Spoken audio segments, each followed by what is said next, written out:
So hello everyone, कैसे हैं आप सब अच्छे होंगे, मज़े में होंगे और अच्छे से अपने एग्ज़ाम की तैयारी कर रहे होंगे। देखिए, आज के इस वीडियो सेशन में हम बात करेंगे फिस्कल पॉलिसी के बारे में। ये क्लासेस आपके JKSSB finance account assistant exam के लिए काफ़ी ज़्यादा इंपॉर्टेंट रहने वाली है। ठीक है, इससे पहले भी हमने इकोनॉमिक्स की बात करें तो 5 क्लासेस लिए थे। ठीक है, बाकी तो हमारा कोर्स जो है वो चल रहा है अच्छे से। तो ये वीडियो सेशन काफ़ी आपके लिए इंपॉर्टेंट रहेगा, वीडियो को एंड तक देखना। चैनल पर न्यू है तो चैनल को सब्सक्राइब कर लेना। ठीक है, ये आपका अपना ही यूट्यूब चैनल है। टेलीग्राम को, इंस्टाग्राम को फॉलो कर लेना, लिंक आपको डिस्क्रिप्शन या फिर कमेंट बॉक्स में मिल जाएगा डेली क्विज क्वेश्चंस के लिए। कि अगर आपको पीडीएफ टेस्ट सीरीज, ठीक है, detail videos lecture complete course चाहिए तो उसके लिए आप हमें व्हाट्सएप नंबर पे मैसेज करेंगे, नंबर स्क्रीन पे दिया गया है। बिना टाइम वेस्ट किए आज के इस लेक्चर को कंटिन्यू करते हैं। सभी के सभी एस्पिरेंट क्लास को लाइक कर दिया करें, कंजूसी नहीं दिखाया करें। आपका एक लाइक हमारे लिए मोटिवेशन का बाइस बनता है। Let's begin. तो जब हम बात करते हैं फिस्कल पॉलिसी के बारे में, किसके बारे में? फिस्कल पॉलिसी के बारे में मेरी प्यारी दोस्तों। तो मैं आपको फिस्कल पॉलिसी अच्छे से समझाना चाहूँगा ताकि आपको अच्छे से समझ आ जाए, क्योंकि काफ़ी सारे बिगनर्स होंगे, क्वेश्चंस एग्जाम में पूछे जाते हैं, तो इंपॉर्टेंट टॉपिक है। फिस्कल पॉलिसी का मतलब क्या है? पहले हम डेफिनेशन पे आते हैं। लिखा गया है fiscal policy means how the government controls the economy by changing taxes and spending. तो इस डेफिनेशन से हम क्या समझ पा रहे हैं? फिस्कल पॉलिसी का मतलब है कि कैसे गवर्नमेंट कंट्रोल करती है इकोनॉमी को बाई चेंजिंग करके टैक्सेस और स्पेंडिंग को। सिंपल याद रखना, ये गवर्नमेंट का यानी कि सरकार के पैसे का एक प्लान होता है। क्या होता है? प्लान, मेरे प्यारे दोस्तों। ठीक है, यानी सरकार का क्या पैसा खर्च करना है और कितना पैसा कमाना है, ओवरऑल ये इसके बारे में ही है। ठीक है, क्या है ये? सरकार के पैसों का एक प्लान। ठीक है, यानी सरकार का क्या पैसा खर्च करना है और कितना पैसा हमने कमाना है, ये हम फिस्कल पॉलिसी में देखते हैं। ठीक है, याद रख लेना। को अगर मैं आपको थोड़ा सा समझाऊं, इसमें क्या रहता है? इसमें 2 मेन वर्क्स रहते हैं। कितने? 2 मेन वर्क्स रहते हैं, 2 मेन वर्क। अब वो कौन कौन से रहते हैं? एक तो आपको याद रखना है रेवेन्यू। ठीक है, रेवेन्यू रहता है। और दूसरा हमारे पास रहता है एक्सपेंडिचर। एक्सपेंडिचर, ठीक है, याद रख लेना। मेरे प्यारे दोस्तों, अगर आपसे कोई पूछे रेवेन्यू क्या होता है, अकाउंट्स में मैंने कई बार आपको पढ़ाया, रेवेन्यू आमदनी को बोलते हैं। ठीक है, आमदनी को। और खर्चा की एक्सपेंडिचर को बोलते हैं। ठीक है, ये समझ आ गया? आ गया होगा। रेवेन्यू किसको बोलते हैं? आमदनी को। लिख देते हैं, काफ़ी सारे बिगनर्स होंगे। और एक्सपेंडिचर किसको बोलते हैं? खर्चे को। किसको? खर्चे को। ठीक है, अब रेवेन्यू से आप क्या समझे? रेवेन्यू यहाँ पे गवर्नमेंट क्या करती है? यहाँ पे गवर्नमेंट लोगों से टैक्सेस लेती है। क्या लेती है? टैक्सेस। इसी से तो इसका रेवेन्यू जनरेट होगा। टैक्सेस लेना, लोगों से फ़ी वगैरह लेना। ठीक है, ये आता है रेवेन्यू में। और एक्सपेंडिचर, अब इनसे लेगी टैक्सेस और फिर क्या करेगी? खर्च करेगी। जैसे कि कोई स्कूल बनाएगी। क्या बनाएगी? स्कूल बनाएगी प्यारे दोस्तों। कोई हॉस्पिटल बनाएगी। तो ये लोगों का ही पैसा ओवरऑल इन चीज़ों में लगता है, कुल मिला के। या रोड्स को बनाएगी। तो ये आप समझ पा रहे होंगे जो मैं आपको समझाने की कोशिश कर रहा हूँ। ठीक है, फिस्कल पॉलिसी में 2 मेन काम आते हैं। एक रेवेन्यू, रेवेन्यू को कैसे बढ़ाना है। ठीक है, आमदनी को कैसे बढ़ाना है, इसको कैसे इंक्रीज करना है, और फिर उसको खर्च भी करना है। लोगों से टैक्स वगैरह लिए जाएंगे और उन्हीं टैक्स से क्या होगा? आगे खर्चा होगा, और खर्चे से क्या होगा? स्कूल्स, हॉस्पिटल्स, रोड्स वगैरह बनेंगी। समझ आ गया? मान लेते हैं अगर सरकार ज़्यादा पैसा खर्च करेगी, क्या करेगी गवर्नमेंट? अगर क्या करे, थोड़ा सा समझ लो, फिर हम थ्योरेटिकल पार्ट में चलेंगे, क्योंकि चीज़ें समझना बहुत ज़रूरी है। अगर सरकार ज़्यादा पैसा खर्च करेगी, गवर्नमेंट क्या करेगी? ज़्यादा पैसा खर्च करेगी। इस एरो से ये समझ लो, तो लोगों के पास पैसा बढ़ता है। लोगों के पास भी तब पैसा क्या होता है? इंक्रीज होता है, बढ़ता है। ठीक है, इकॉनमी इससे क्या होती है प्यारे दोस्तों? इकॉनमी इससे, याद रखना, फास्ट होती है। क्या होती है? फास्ट होती है, यानी कि तेज़ होती है। ठीक है, और यहीं पे अगर यही गवर्नमेंट क्या करे प्यारे दोस्तों? टैक्सेस बढ़ा दे। टैक्सेस को क्या कर दे? इंक्रीज कर दे। टैक्सेस को इंक्रीज करेगी तो यहाँ पे क्या होगा? अगर सरकार टैक्सेस बढ़ा दे या खर्च कम करेगी तो लोगों के पास पैसा क्या हो जाता है? लोगों के पास पैसा कम हो जाता है। याद रखना। ठीक है, और इससे इकोनॉमी भी क्या हो जाती है? स्लो हो जाती है। क्या हो जाती है? स्लो हो जाती है, यानी कि धीमी हो जाती है। तो सिंपल आप क्या समझे? फिस्कल पॉलिसी का मतलब है सरकार के पैसे को कंट्रोल करने का एक प्लान है। ठीक है, ताकि इकोनॉमी ठीक चल सके, गवर्नमेंट प्लान को क्या कर सके? मैनेज कर सके। Government plan to manage money for a healthy economy. Hope आपको ये समझ में आ चुका होगा। अब हम आ जाते हैं मुद्दे पे। ठीक है, तो ये हमारे पास डेफिनेशन थी फिजिकल पॉलिसी की। Physical policy means how the government controls the economy by changing taxes and spending. ये तो आपको समझ आ गया। इजी अंडरस्टैंडिंग के लिए लिखा गया है गवर्नमेंट कलेक्ट्स मनी। गवर्नमेंट क्या करती है?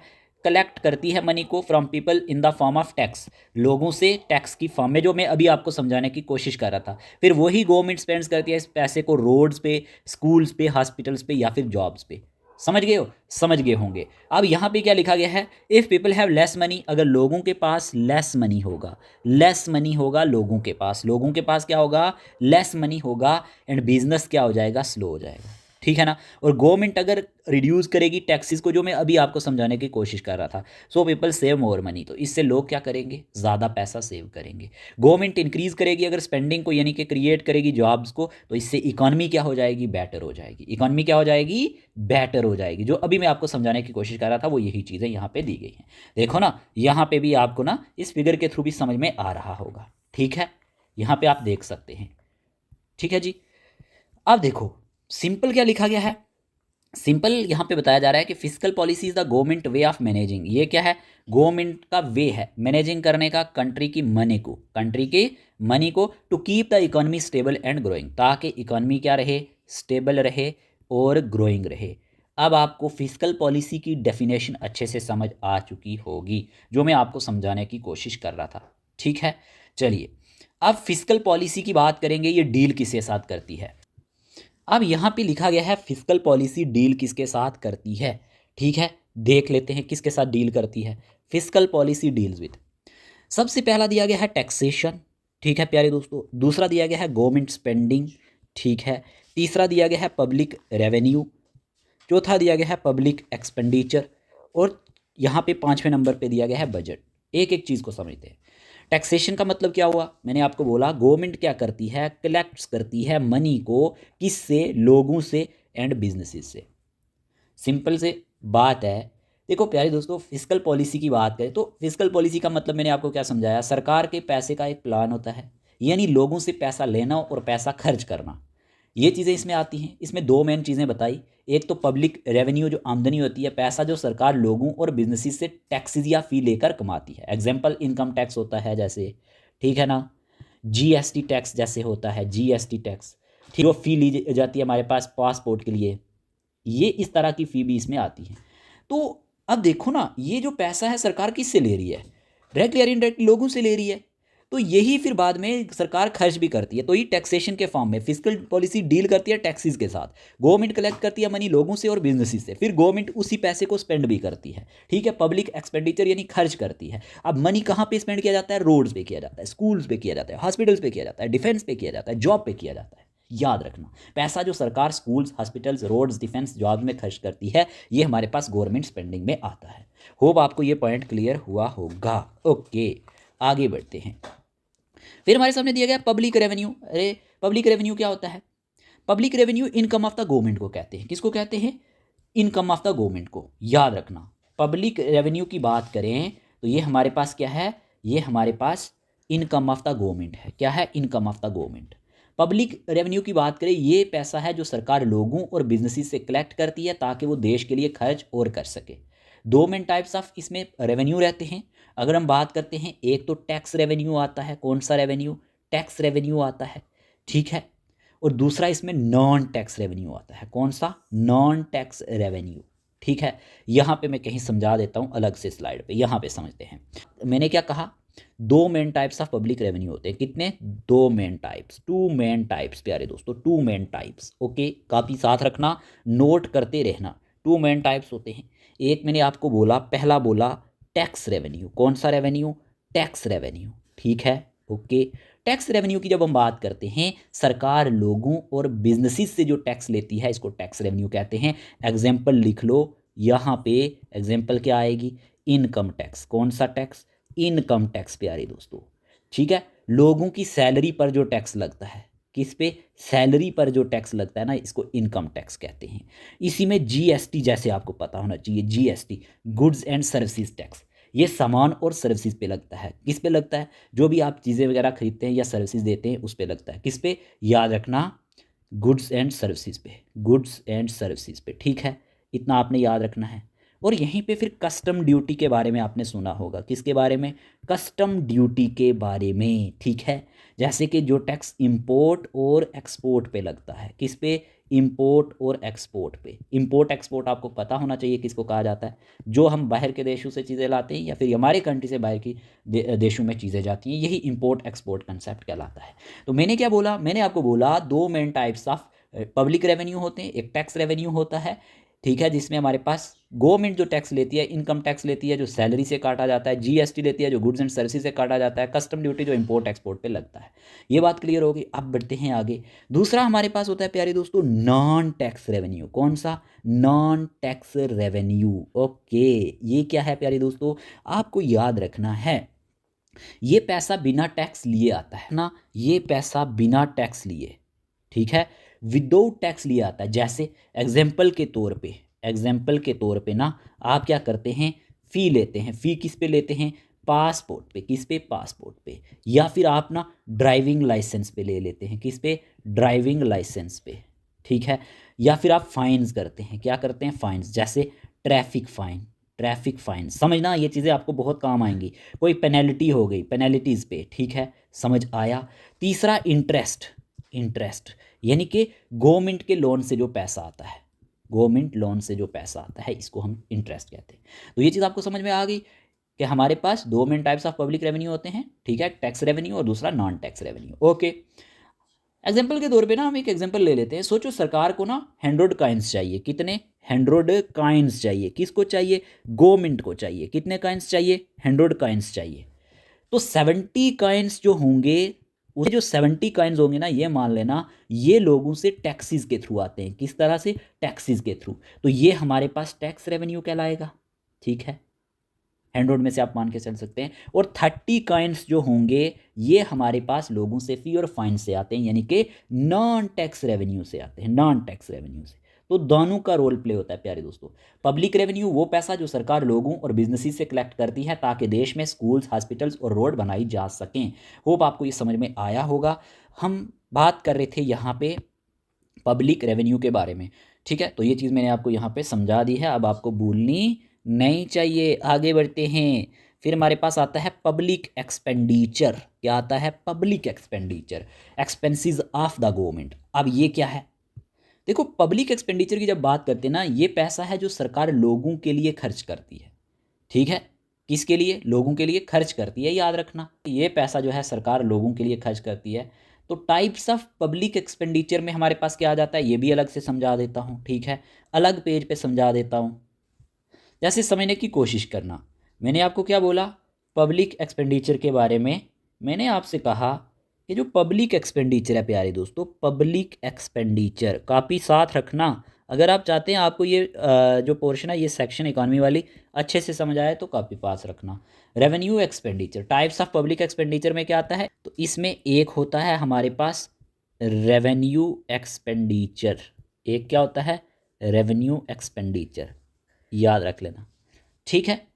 ये जो रेवेन्यू एक्सपेंडिचर है ना, जितने भी हमारे पास रोज़मर्रा के खर्चे होते हैं, डेली बेसिस पे, डेली या नॉर्मल, जितने भी हमारे पास नॉर्मल काम होते हैं ना, उनके लिए जो हमारे पास चीज़ खर्च किया जाता है डेली, डेली नॉर्मल काम के लिए, नॉर्मल वर्क के लिए, ठीक है।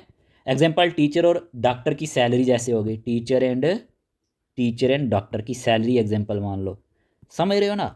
तो ये हमारे पास किस में आ जाएगा? ये पब्लिक एक्सपेंडिचर में, यानी कि पब्लिक एक्सपेंडिचर के रेवेन्यू एक्सपेंडिचर में, ठीक है। याद रखना, जैसे इलेक्ट्रिसिटी, वाटर और ट्रांसपोर्ट का जो बिल होता है, किसका? इलेक्ट्रिसिटी। बस समझो अभी चीज़ों को, इलेक्ट्रिसिटी हो गई, वाटर हो गया, ठीक है, और ट्रांसपोर्ट वगैरह हो गए, इनका जो बिल रहता है, या पेंशन वगैरह हो गई, ये इसमें आता है। अब इसी का उल्टा है दूसरा, कैपिटल एक्सपेंडिचर। दूसरा क्या है प्यारे दोस्तों? Capital expenditure. दूसरा होता है कैपिटल एक्सपेंडिचर। समझने की कोशिश करना, ये टर्में डायरेक्टली एग्जाम में पूछी जाती हैं। अगर आपको समझ में आएंगी तो आप इजीली आंसर दे पाओगे। कैपिटल एक्सपेंडिचर बड़े काम के खर्चों के लिए होता है, याद रखना, ठीक है। क्या कहा मैंने? बड़े काम जितने भी होते हैं उन पे जो खर्च किया जाता है, ये कैपिटल एक्सपेंडिचर में आता है। जैसे कि इंफ्रास्ट्रक्चर की बात करें, किसकी? इंफ्रास्ट्रक्चर की, इंफ्रास्ट्रक्चर, ठीक है। और लॉन्ग टर्म जितने भी क्या होते हैं, प्रोजेक्ट्स होते हैं, प्रोजेक्ट्स, ओके, इन पे जो खर्च किया जाता है ये कैपिटल एक्सपेंडिचर होता है। होप आपको समझ में आया होगा।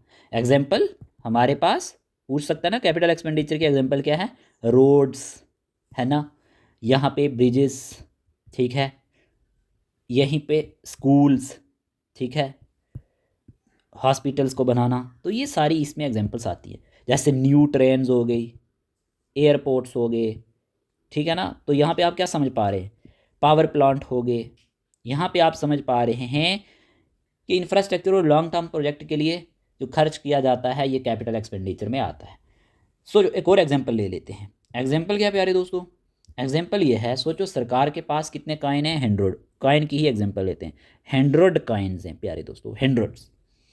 अब यहाँ पे 100 कॉइन्स मैंने आपको बताए, इसमें से जो 60 कॉइन होंगे, कितने याद रखना, 60 कॉइन्स, 60 कॉइन्स जो होंगे ये टीचर की सैलरी और हॉस्पिटल के डेली खर्च के लिए सरकार यूज़ कर देती है। मान के चलते हैं किसके लिए, टीचर की जो सैलरी होती है, जो गवर्नमेंट्स टीचर होते हैं, या फिर हॉस्पिटल के डेली जो खर्च होते हैं इसमें आ जाते हैं। तो ये जो 60 है ना, 60 कॉइन्स, ये रेवेन्यू एक्सपेंडिचर में आता है। किसमें, रेवेन्यू एक्सपेंडिचर में आता है।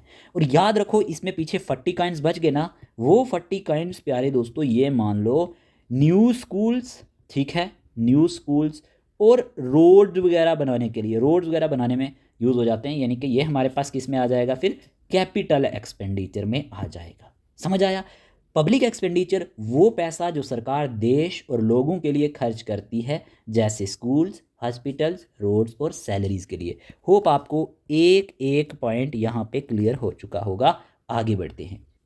फिर हमारे पास ना फिस्कल पॉलिसी जो है डील करती है बजट के साथ। किसके साथ, budget, annual financial plan of the government जो रहता है, इसी को हम क्या कहते हैं, इसी को हम बजट कहते हैं। मैंने आपको कल ना बजटरी कंट्रोल पढ़ाया था, ठीक है, पेड क्लासेस में, तो वहाँ पे भी सारी चीज़ें समझाई थी ना।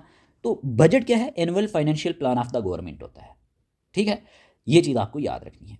देखो आर्टिकल 112 ऑफ इंडियन कॉन्स्टिट्यूशन दिया गया है। अब ये क्या कहता है, article 112 deals with the annual financial statement union budget. याद रखना ये किसके साथ डील करता है, ये हमारे पास डील करता है एनुअल फाइनेंशियल स्टेटमेंट यानी यूनियन बजट के साथ। इसको समझने की कोशिश करते हैं। देखो यार, आगे बढ़ने से पहले अगर आप में से कोई भी ऐसा एस्पायरेंट जो JKSSB फाइनेंस अकाउंट असिस्टेंट के लिए तैयारी कर रहा है, तो अगर आपको अच्छे से तैयारी करनी है तो आपको इसके रिलेटेड कंप्लीट कोर्स मिल जाएगा, ठीक है, कंप्लीट कोर्स मिल जाएगा जिसमें आपको वीडियोज़ लेक्चर भी मिलेंगे, वीडियो के साथ साथ आपको PDF भी मिलेगा और साथ साथ आपके टेस्ट भी हम कवर करेंगे, ठीक है। तो ये आपके लिए एक अच्छी अपॉर्चुनिटी है। इसमें कंप्लीट कोर्स होगा, ठीक है। इसकी फ़ी अगर आज आप ज्वाइन करेंगे तो 569 पड़ेगी। ऐसे इसकी फ़ी ज़्यादा है, लेकिन आज अगर आप ज्वाइन करेंगे तो 569 पड़ेगी। सारे कंपोनेंट अच्छे से कवर हो जाएंगे। इसके लिए आपको करना क्या है, व्हाट्सएप नंबर स्क्रीन पे दिया गया, इस नंबर पे मैसेज करना है। मैसेज वही एस्पायरेंट करना जो इंटरेस्टेड होंगे, ठीक है। देना इसलिए इंपॉर्टेंट था, काफ़ी सारे एस्पायरेंट के मैसेज आते रहते हैं तो हम टाइमली हर एक का रिप्लाई नहीं कर पाते। इसमें आपको टेलीग्राम सब्सक्रिप्शन मिलेगी। टेलीग्राम पे आपको वीडियोज़ लेक्चर मिलेंगे, लेकिन वो वीडियोज़ आपको यूट्यूब पे ही ओपन होंगे, पर प्राइवेट होंगे। मैक्सिमम वीडियोज़ लेक्चर, जैसे कि अभी अगर हम बात करें अकाउंटेंसी की क्लासेस 29 से 30 हो चुकी हैं, ठीक है। इसी तरह से साइंस ऑलमोस्ट ख़त्म होने वाली है, कुछ टॉपिक्स पेंडिंग है वो हम कवर करवाने वाले। मैथ आपका ऑलमोस्ट ख़त्म होने वाला है, ठीक है ना। तो इसी तरह से स्टैट्स जो है आपका हाफ से ज़्यादा पोर्शन कवर हो चुका है। तो ये सारी चीज़ें आपको कहाँ पे मिलेंगी, टेलीग्राम में मिलेंगी, उसमें वीडियोज़ के लेक्चर भी मिलेंगे, ठीक है। तो इसके लिए आप व्हाट्सएप पे मैसेज कर देना अगर आप हमारे साथ मिलके तैयारी करना चाहते हैं। आगे बढ़ते हैं।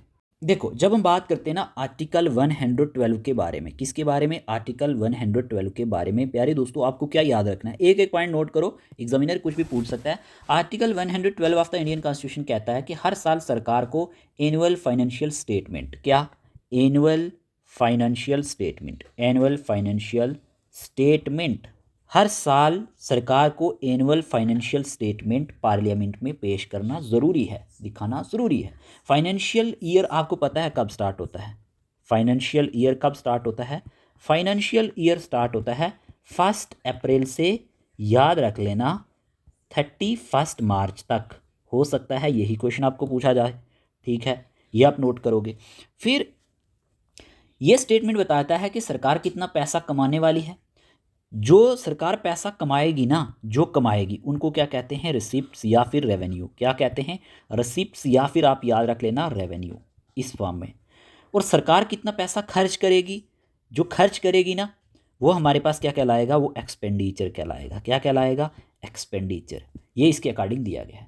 क्या चीज़ें बजट में होती हैं, मतलब कंटेंट क्या होना चाहिए, जैसे रेवेन्यू होना चाहिए टैक्सेस फी फाइन्स के द्वारा, एक्सपेंडिचर जो हमारे पास स्कूल हॉस्पिटल डिफेंस सैलरीज में खर्च करती है गवर्नमेंट, उसमें ये चीज़ें आपको याद रखनी है। इसमें भी आप याद रख लेना एक्सपेंडिचर की भी टाइप्स होती हैं। क्या होती हैं? एक्सपेंडिचर की भी टाइप्स होती हैं, यानी कि जो खर्चे होते हैं ना, इसमें भी टाइप्स होती हैं प्यारे दोस्तों। एक याद रखना, चार्ज किया जाता है किस पे?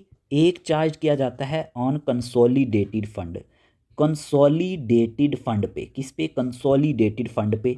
और दूसरा हमारे पास अदर एक्सपेंडिचर पे, अदर एक्सपेंडिचर पे। मैं ये एक्सपेंडिचर की टाइप्स बता रहा हूँ आपको, ठीक है। जो हमारे पास कंसोलिडेटेड फंड होता है ना, ये याद रख लेना, ये किसके अंडर होता है? डायरेक्टली पार्लियामेंट के कंट्रोल में होता है, पार्लियामेंट के कंट्रोल में। किसके कंट्रोल में? पार्लियामेंट के कंट्रोल में होता है, याद रखना। और अदर एक्सपेंडिचर्स जो होते हैं ये नॉर्मल खर्चों में आ जाते हैं, ठीक है। तो पार्ट्स ऑफ बजट में क्या क्या आता है, याद रखना। पार्ट्स ऑफ बजट में अगर आपसे कोई पूछ ले क्या क्या आता है, तो आप प्यारे दोस्तों बता सकते हो। एक तो कंसोलिडेटेड फंड ऑफ इंडिया आता है, कंसोलिडेटेड फंड ऑफ इंडिया आता है, ठीक है। ये हमारे पास ना मेन फंड होता है। ये क्या होता है? Main fund. क्या होता है? मेन फंड होता है। जितने भी हमारे पास क्या होते हैं मेजर एक्सपेंडिचर और हमारे पास इनकम होती है ना, वो यहीं से होती है, कंसोलिडेटेड से। फिर एक कंटिंजेंसी होता है। क्या होता है? Contingency fund, contingency fund. ये क्या होता है प्यारे दोस्तों? ये इमरजेंसी के लिए होता है। किसके लिए? इमरजेंसी के लिए, ठीक है। इमरजेंसी के लिए जो पैसा बचाया जाता है वो इसमें आ जाता है कंटिंजेंसी में। और एक पब्लिक अकाउंट होता है। ये मैं आपको ये मैं पार्ट्स ऑफ बजट बता रहा हूँ। पब्लिक अकाउंट होता है, और पब्लिक अकाउंट में याद रखना गवर्नमेंट के लिए पैसा जो टेम्पोरेरली रखा जाता है ना, टेम्पोरेरी बेसिस पे, तो वो इसमें आ जाता है, ठीक है। समझ आया होगा। इसको प्रेजेंट कौन करता है पार्लियामेंट के पार्लियामेंट में? याद रखना कॉन्स्टिट्यूशन के हिसाब से प्रेसिडेंट ऑफ इंडिया करता है। कौन? President of India. एक पॉइंट ये नोट करना। और प्रैक्टिकल फॉर्म में, प्रैक्टिकल फॉर्म में जो जनता को बाद में बताया जाता है ना, प्रैक्टिकल फॉर्म में यूनियन फाइनेंस मिनिस्टर लोकसभा में बजट को प्रेजेंट करता है। कौन? यूनियन फाइनेंस मिनिस्टर, जैसे निर्मला सीतारमन करती है, ठीक है, फाइनेंस मिनिस्टर। समझ आ गया? आया होगा, ठीक है। लोकसभा में बजट को ये प्रेजेंट करते हैं। तो आर्टिकल 112 ओवरऑल क्या है? 100 रूल जो कहते हैं कि हर साल सरकार अपनी इनकम और खर्च का प्लान यानी बजट पार्लियामेंट में दिखाए। ये 112 में आता है, आर्टिकल 112 में आता है। होप आपको ये सारे पॉइंट क्लियर हुए होंगे, ठीक है, याद रख लेना। पे यही लिखा गया, what it means, the government of India must present A budget every year in parliament. कि गवर्नमेंट इंडिया जो है ये प्रेजेंट करेगी बजट को हर साल पार्लियामेंट में। और बजट क्या दिखाता है? How much money the government will earn, जो गवर्नमेंट ने अर्न किया है वो रेवेन्यू, जो ऑलरेडी बता दिया आपको। और how much money the government will spend, expenditure. समझ आ गया? आगे बढ़ते हैं। Also called annual financial statement, ये किस नाम से जाना जाता है? एनुअल फाइनेंशियल स्टेटमेंट के नाम से जाना जाता है। कॉमनली किस नाम से जाना जाता है? यूनियन बजट के नाम से जाना जाता है, ठीक है। प्रेजेंट कौन करता है? याद रखना फाइनेंस मिनिस्टर लोकसभा में। बाकी मैंने आपको ये भी बता दिया आर्टिकल 112 के अकॉर्डिंग प्रेसिडेंट भी इसको पार्लियामेंट में याद रखना शो करता है, ओके। और प्रैक्टिकली फाइनेंस मिनिस्टर लोकसभा में इसको प्रेजेंट करता है। चलिए आगे बढ़ते हैं।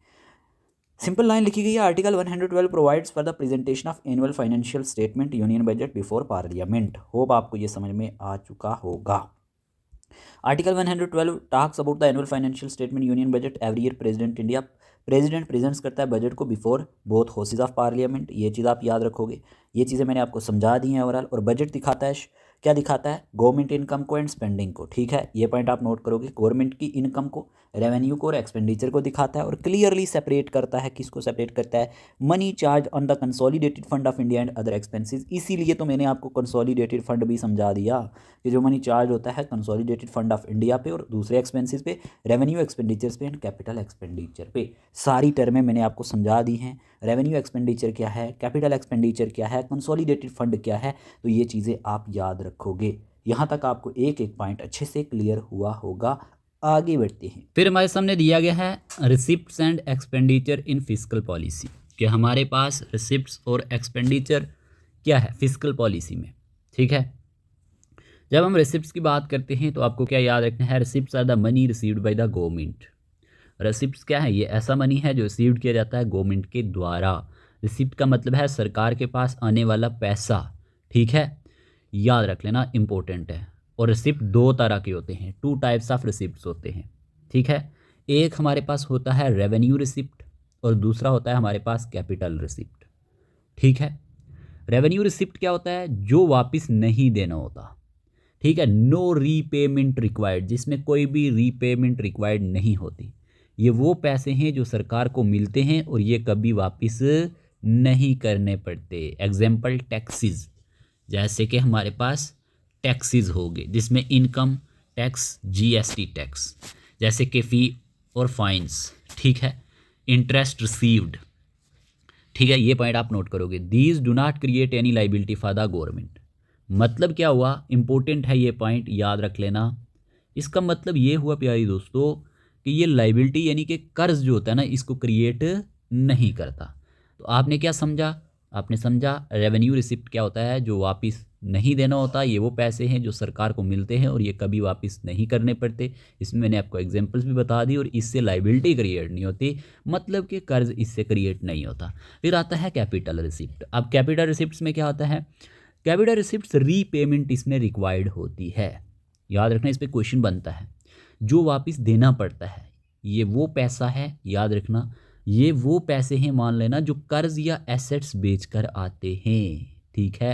एसेट्स आपको पता है, अकाउंटेंसी में आप ऑलरेडी पढ़ चुके हैं एग्जांपल्स, बोरोइंग लोन्स, ठीक है, सेलिंग गवर्नमेंट एसेट्स यानी sale of government assets, recovery of loans. मतलब ये हुआ दीज क्रिएट लाइबिलिटी, ठीक है, to or reduce government assets. ये इसमें क्या होता है, लाइबिलिटी क्रिएट होती है या फिर एसेट इसमें क्या हो जाते हैं, कम हो जाते हैं गवर्नमेंट के, ठीक है। दो तरह की रिसिप्ट्स होती हैं, एक हमारे पास रेवेन्यू रिसिप्ट होती है और एक कैपिटल रिसिप्ट होती है। समझ आ गया? रेवेन्यू रिसिप्ट के बारे में आप क्या याद रखोगे? पैसे जो मिलते हैं और वापस नहीं देने पड़ते गवर्नमेंट को, ठीक है। और यहीं पे कैपिटल रिसिप्ट के बारे में क्या याद रखोगे? इसमें ऐसे पैसे होते हैं जो मिलते हैं पर वापस देने पड़ते हैं, या फिर इसमें गवर्नमेंट के जो एसेट्स होते हैं वो भी कम हो जाते हैं। तो ये चीज़ आप याद रख लेना, एग्जाम्पल पूछ सकता है एग्जामिनर। इसमें टैक्सेस आते हैं, फी एंड फाइन्स आते हैं, इंटरेस्ट रिसीव्ड आता है, इसमें बोरोइंग लोन्स आते हैं, इसमें सेल ऑफ गवर्नमेंट एसेट्स आता है और इसमें रिकवरी ऑफ लोन्स भी आता है। चलिए आगे बढ़ते हैं। फिर हमारे पास आ जाता है एक्सपेंडिचर। अब एक्सपेंडिचर क्या है? मैंने ऑलरेडी आपको बता दिया, ये सरकार का खर्चा होता है। एक्सपेंडिचर मतलब सरकार के खर्च किए गए पैसे। Expenditure is the money spent bye the government, ठीक है। एक्सपेंडिचर वो पैसा है जो स्पेंड किया जाता है गवर्नमेंट के द्वारा। इसमें भी दो प्रकार के यानी कि दो तरह के एक्सपेंडिचर होते हैं, एक रेवेन्यू एक्सपेंडिचर, दूसरा कैपिटल एक्सपेंडिचर, ठीक है।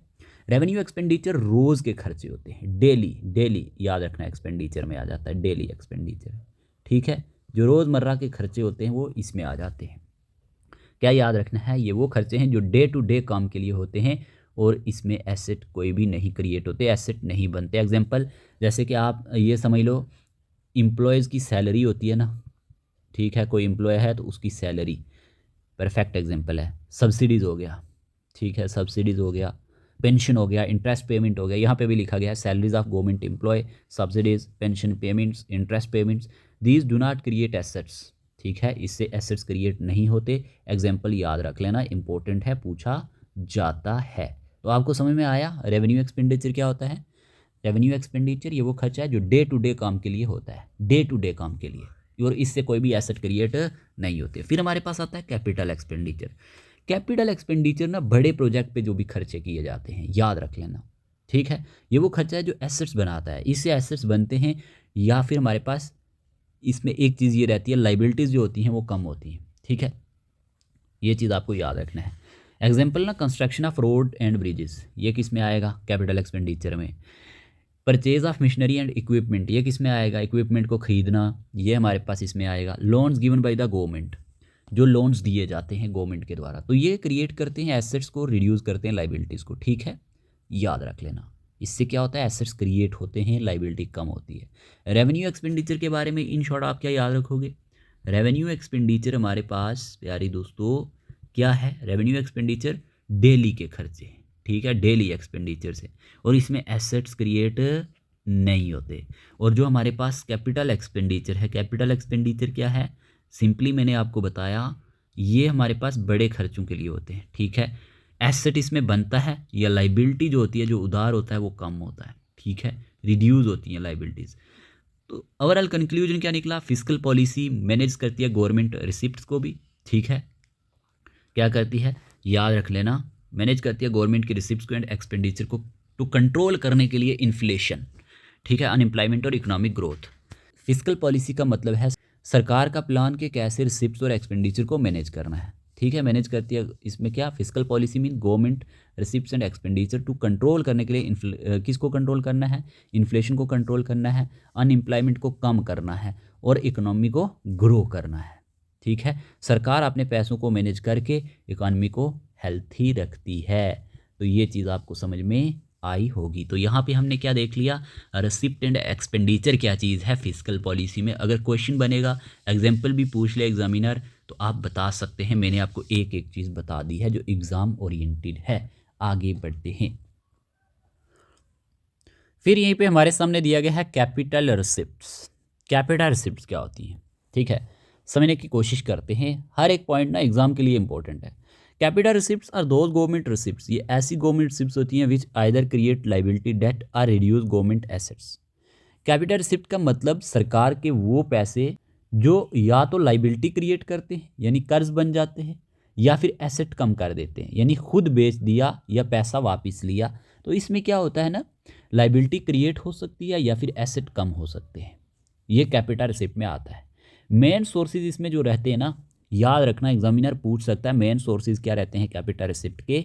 तो आप क्या याद रखोगे, main sources of capital receipt में बोरोइंग आती हैं यानी loans taken by the government. Borrowing का मतलब क्या हुआ, सरकार बैंक या मार्केट से पैसा जब उधार लेती है ना, उसको बोरोइंग कहा जाता है, loan taken by the government. Example, government ने ना लगभग 1000 करोड़ बोरो किए मार्केट से, तो ये क्या है, ये एक लाइबिलिटी है। क्या है ये एक लाइबिलिटी है। होप आपको ये समझ में आया होगा, ठीक है। डिसइन्वेस्टमेंट का मतलब क्या है, कंपनी के शेयर्स को बेच देना, selling shares of public sector companies. जब क्या कर दिया जाता है, कंपनीज के शेयर को सेल कर दिया जाता है, सरकार अपनी पब्लिक कंपनी के शेयर्स बेचकर जो पैसे लेती है, इसी को डिसइन्वेस्टमेंट कहा जाता है, ठीक है। फिर हमारे पास दिया गया recovery of loans. Recovery of loans given earlier bye the government. पहले दिए गए लोन का पैसा जब वापस आना होता है तो इसी को हम रिकवरी ऑफ लोन्स कहते हैं।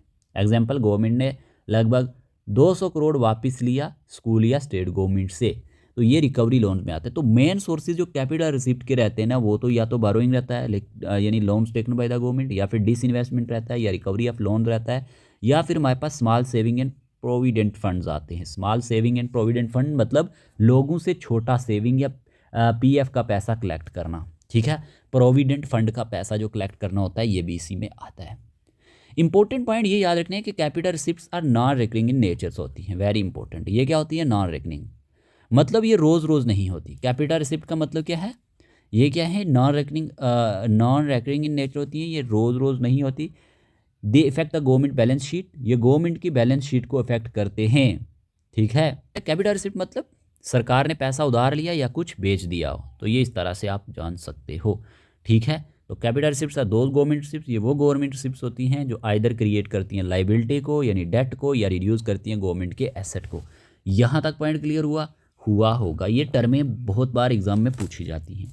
फिर आता है इन्वेस्टमेंट का मतलब क्या है, सरकार का वो खर्चा जो नए एसेट्स बनाता है और इकोनॉमी को ग्रो करता है। मोस्टली ये आता है अंडर कैपिटल एक्सपेंडिचर। किसके अंडर आता है, फिस्कल पॉलिसी में इन्वेस्टमेंट जो है मेनली कैपिटल एक्सपेंडिचर के अंडर आता है। कैपिटल एक्सपेंडिचर के अंदर सीधा सीधा वन लाइनर फॉर्म में क्वेश्चन आपको पूछा जा सकता है।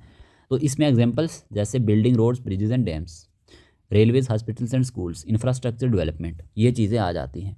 Purpose of the government investment, इसका पर्पज़ क्या रहता है प्यारे दोस्तों, याद रखना, इंक्रीज़ करना होता है एम्प्लॉयमेंट को बढ़ाना होता है लोगों को, ताकि क्या मिल सकें, जॉब्स मिल सकें, ठीक है। बूस्ट करना होता है इकोनॉमिक ग्रोथ को, यानी कि जीडीपी इससे बढ़ती है। जीडीपी क्या होती है, इंक्रीज़ होती है, ठीक है। इंफ्रास्ट्रक्चर डेवलप होता है इंफ्रास्ट्रक्चर, यानी रोड, स्कूल्स, हॉस्पिटल्स। तो पर्पज़ ऑफ गवर्नमेंट इन्वेस्टमेंट ये चीज़ें रहती हैं कि इससे इंक्रीज़ किया जाए एम्प्लॉयमेंट को, बूस्ट किया जाए इकोनॉमिक ग्रोथ को, डेवलप किया जाए इंफ्रास्ट्रक्चर को, और रिड्यूस किया जाए रीजनल इम्बैलेंस को, यानी कि सब जगह डेवलपमेंट जो होती है ना, इसको भी रिड्यूस किया जाए। एग्जाम्पल के तौर पे ना सरकार क्या करती है, आरएस मान लेते हैं 1000 करोड़ क्या कर देती है, रोड्स बनाने में इन्वेस्ट कर देती है, रोड्स बनाने में। अब रोड्स बनाएगी तो आपको पता है इससे लोगों को भी जॉब्स मिलेंगी, ठीक है, रोड्स भी बनेंगी और एसेट्स भी क्रिएट होंगे। तो इस तरह से आप ये चीज़ जान सकते हैं। यहाँ पे हमने क्या देख लिया, कैपिटल रिसिप्ट क्या होती हैं, और फिर हमने देख लिया इन्वेस्टमेंट इन फिस्कल पॉलिसी क्या है। होप आपको ये समझ में आ चुका होगा। तो आप सिंपली ये याद रख लेना कि कैपिटल रिसिप्ट्स जो होती हैं, सिंपली क्या याद रखना है, सिंपली कैपिटल रिसिप्ट्स जो होती हैं ना, कैपिटल रिसिप्ट्स ये क्या करती हैं, क्रिएट करती हैं लाइबिलिटी को, किसको, उधार को क्रिएट करती हैं, या फिर क्या करती हैं, रिड्यूस करती हैं एसेट्स को, रिड्यूस करती हैं एसेट्स को। और इन्वेस्टमेंट की वजह से क्या होता है, इससे एसेट क्रिएट होते हैं, ठीक है, ना कि कम क्रिएट होते हैं, और ये प्रमोट करता है इकोनॉमिक ग्रोथ को। तो ये चीज़ आपको समझ में आ चुकी होगी। ठीक है, हमारे सामने दिया गया connection between capital receipt and investment के, इसके बीच में हमारे पास कनेक्शन क्या है। ठीक है, देखो यहाँ पे लिखा गया है government collected capital receipts like loans and disinvestment, कि हमारे पास गवर्नमेंट्स क्या करती है, कलेक्ट करती है कैपिटल रिसिप्ट्स को, जैसे लोन्स को एंड डिसइन्वेस्टमेंट को। इसका मतलब क्या हुआ, देखो अगर हम इसको समझते हैं ना, यहाँ पे कनेक्शन क्या है कैपिटल रिसिप्ट और इन्वेस्टमेंट में। देखो अगर हम इसके कनेक्शन को समझते हैं, कैपिटल रिसिप्ट और इन्वेस्टमेंट में क्या कनेक्शन है। कैपिटल रिसिप्ट क्या होता है, कैपिटल रिसिप्ट वो पैसा होता है जो गवर्नमेंट को मिलता है ऐसे सोर्सेज से जिससे गवर्नमेंट पर डेट यानी लाइबिलिटी बन जाता है, या फिर गवर्नमेंट की कोई एसेट कम हो जाती है। गवर्नमेंट कलेक्ट करती है कैपिटल रिसिप्ट्स को लाइक लोन्स को एंड डिस इन्वेस्टमेंट को, then uses that money for capital investment, infrastructure and development projects. फिर इसी पैसे को किस लिए यूज़ करती है, कैपिटल इन्वेस्टमेंट के लिए यूज़ करती है, कैपिटल इन्वेस्टमेंट के लिए। ठीक है, तो ये चीज़ आप याद रखोगे। फॉर्म में कैपिटल रिसिप्ट्स क्रिएट करते लाइबिलिटी या फिर रिड्यूस करते हैं एसेट्स को, while investment under fiscal policy की बात करें क्रिएट करते हैं एसेट्स को एंड प्रमोट्स करते हैं इकोनॉमिक ग्रोथ को। समझ आई। एग्जांपल के तौर पर हम बोरोइंग की एग्जांपल ले लेते हैं। बोरोइंग क्या होता है, बोरोइंग एक किस्म का बोरोइंग लोन होता है। क्या होता है, लोन। मान लो गवर्नमेंट ना 1000 करोड़ लोन लेती है, कितना, 1000 का लोन लेती है, तो गवर्नमेंट को पैसा यहाँ पे मिल गया, लेकिन फ्यूचर में वापस भी करना पड़ेगा, इसीलिए लाइबिलिटी यहाँ पे क्रिएट हो गई, उधार यहाँ पे गवर्नमेंट के लिए क्या हो गया, क्रिएट हो गया, क्योंकि ये उसको चुकाना पड़ेगा। तो ये हमारे पास क्या है, ये कैपिटल रिसिप्ट है। ये क्या है, कैपिटल रिसिप्ट। समझ आया। डिसइन्वेस्टमेंट का मतलब पता है क्या होता है, मान लो गवर्नमेंट ने एक पब्लिक सेक्टर कंपनी का शेयर बेच दिया।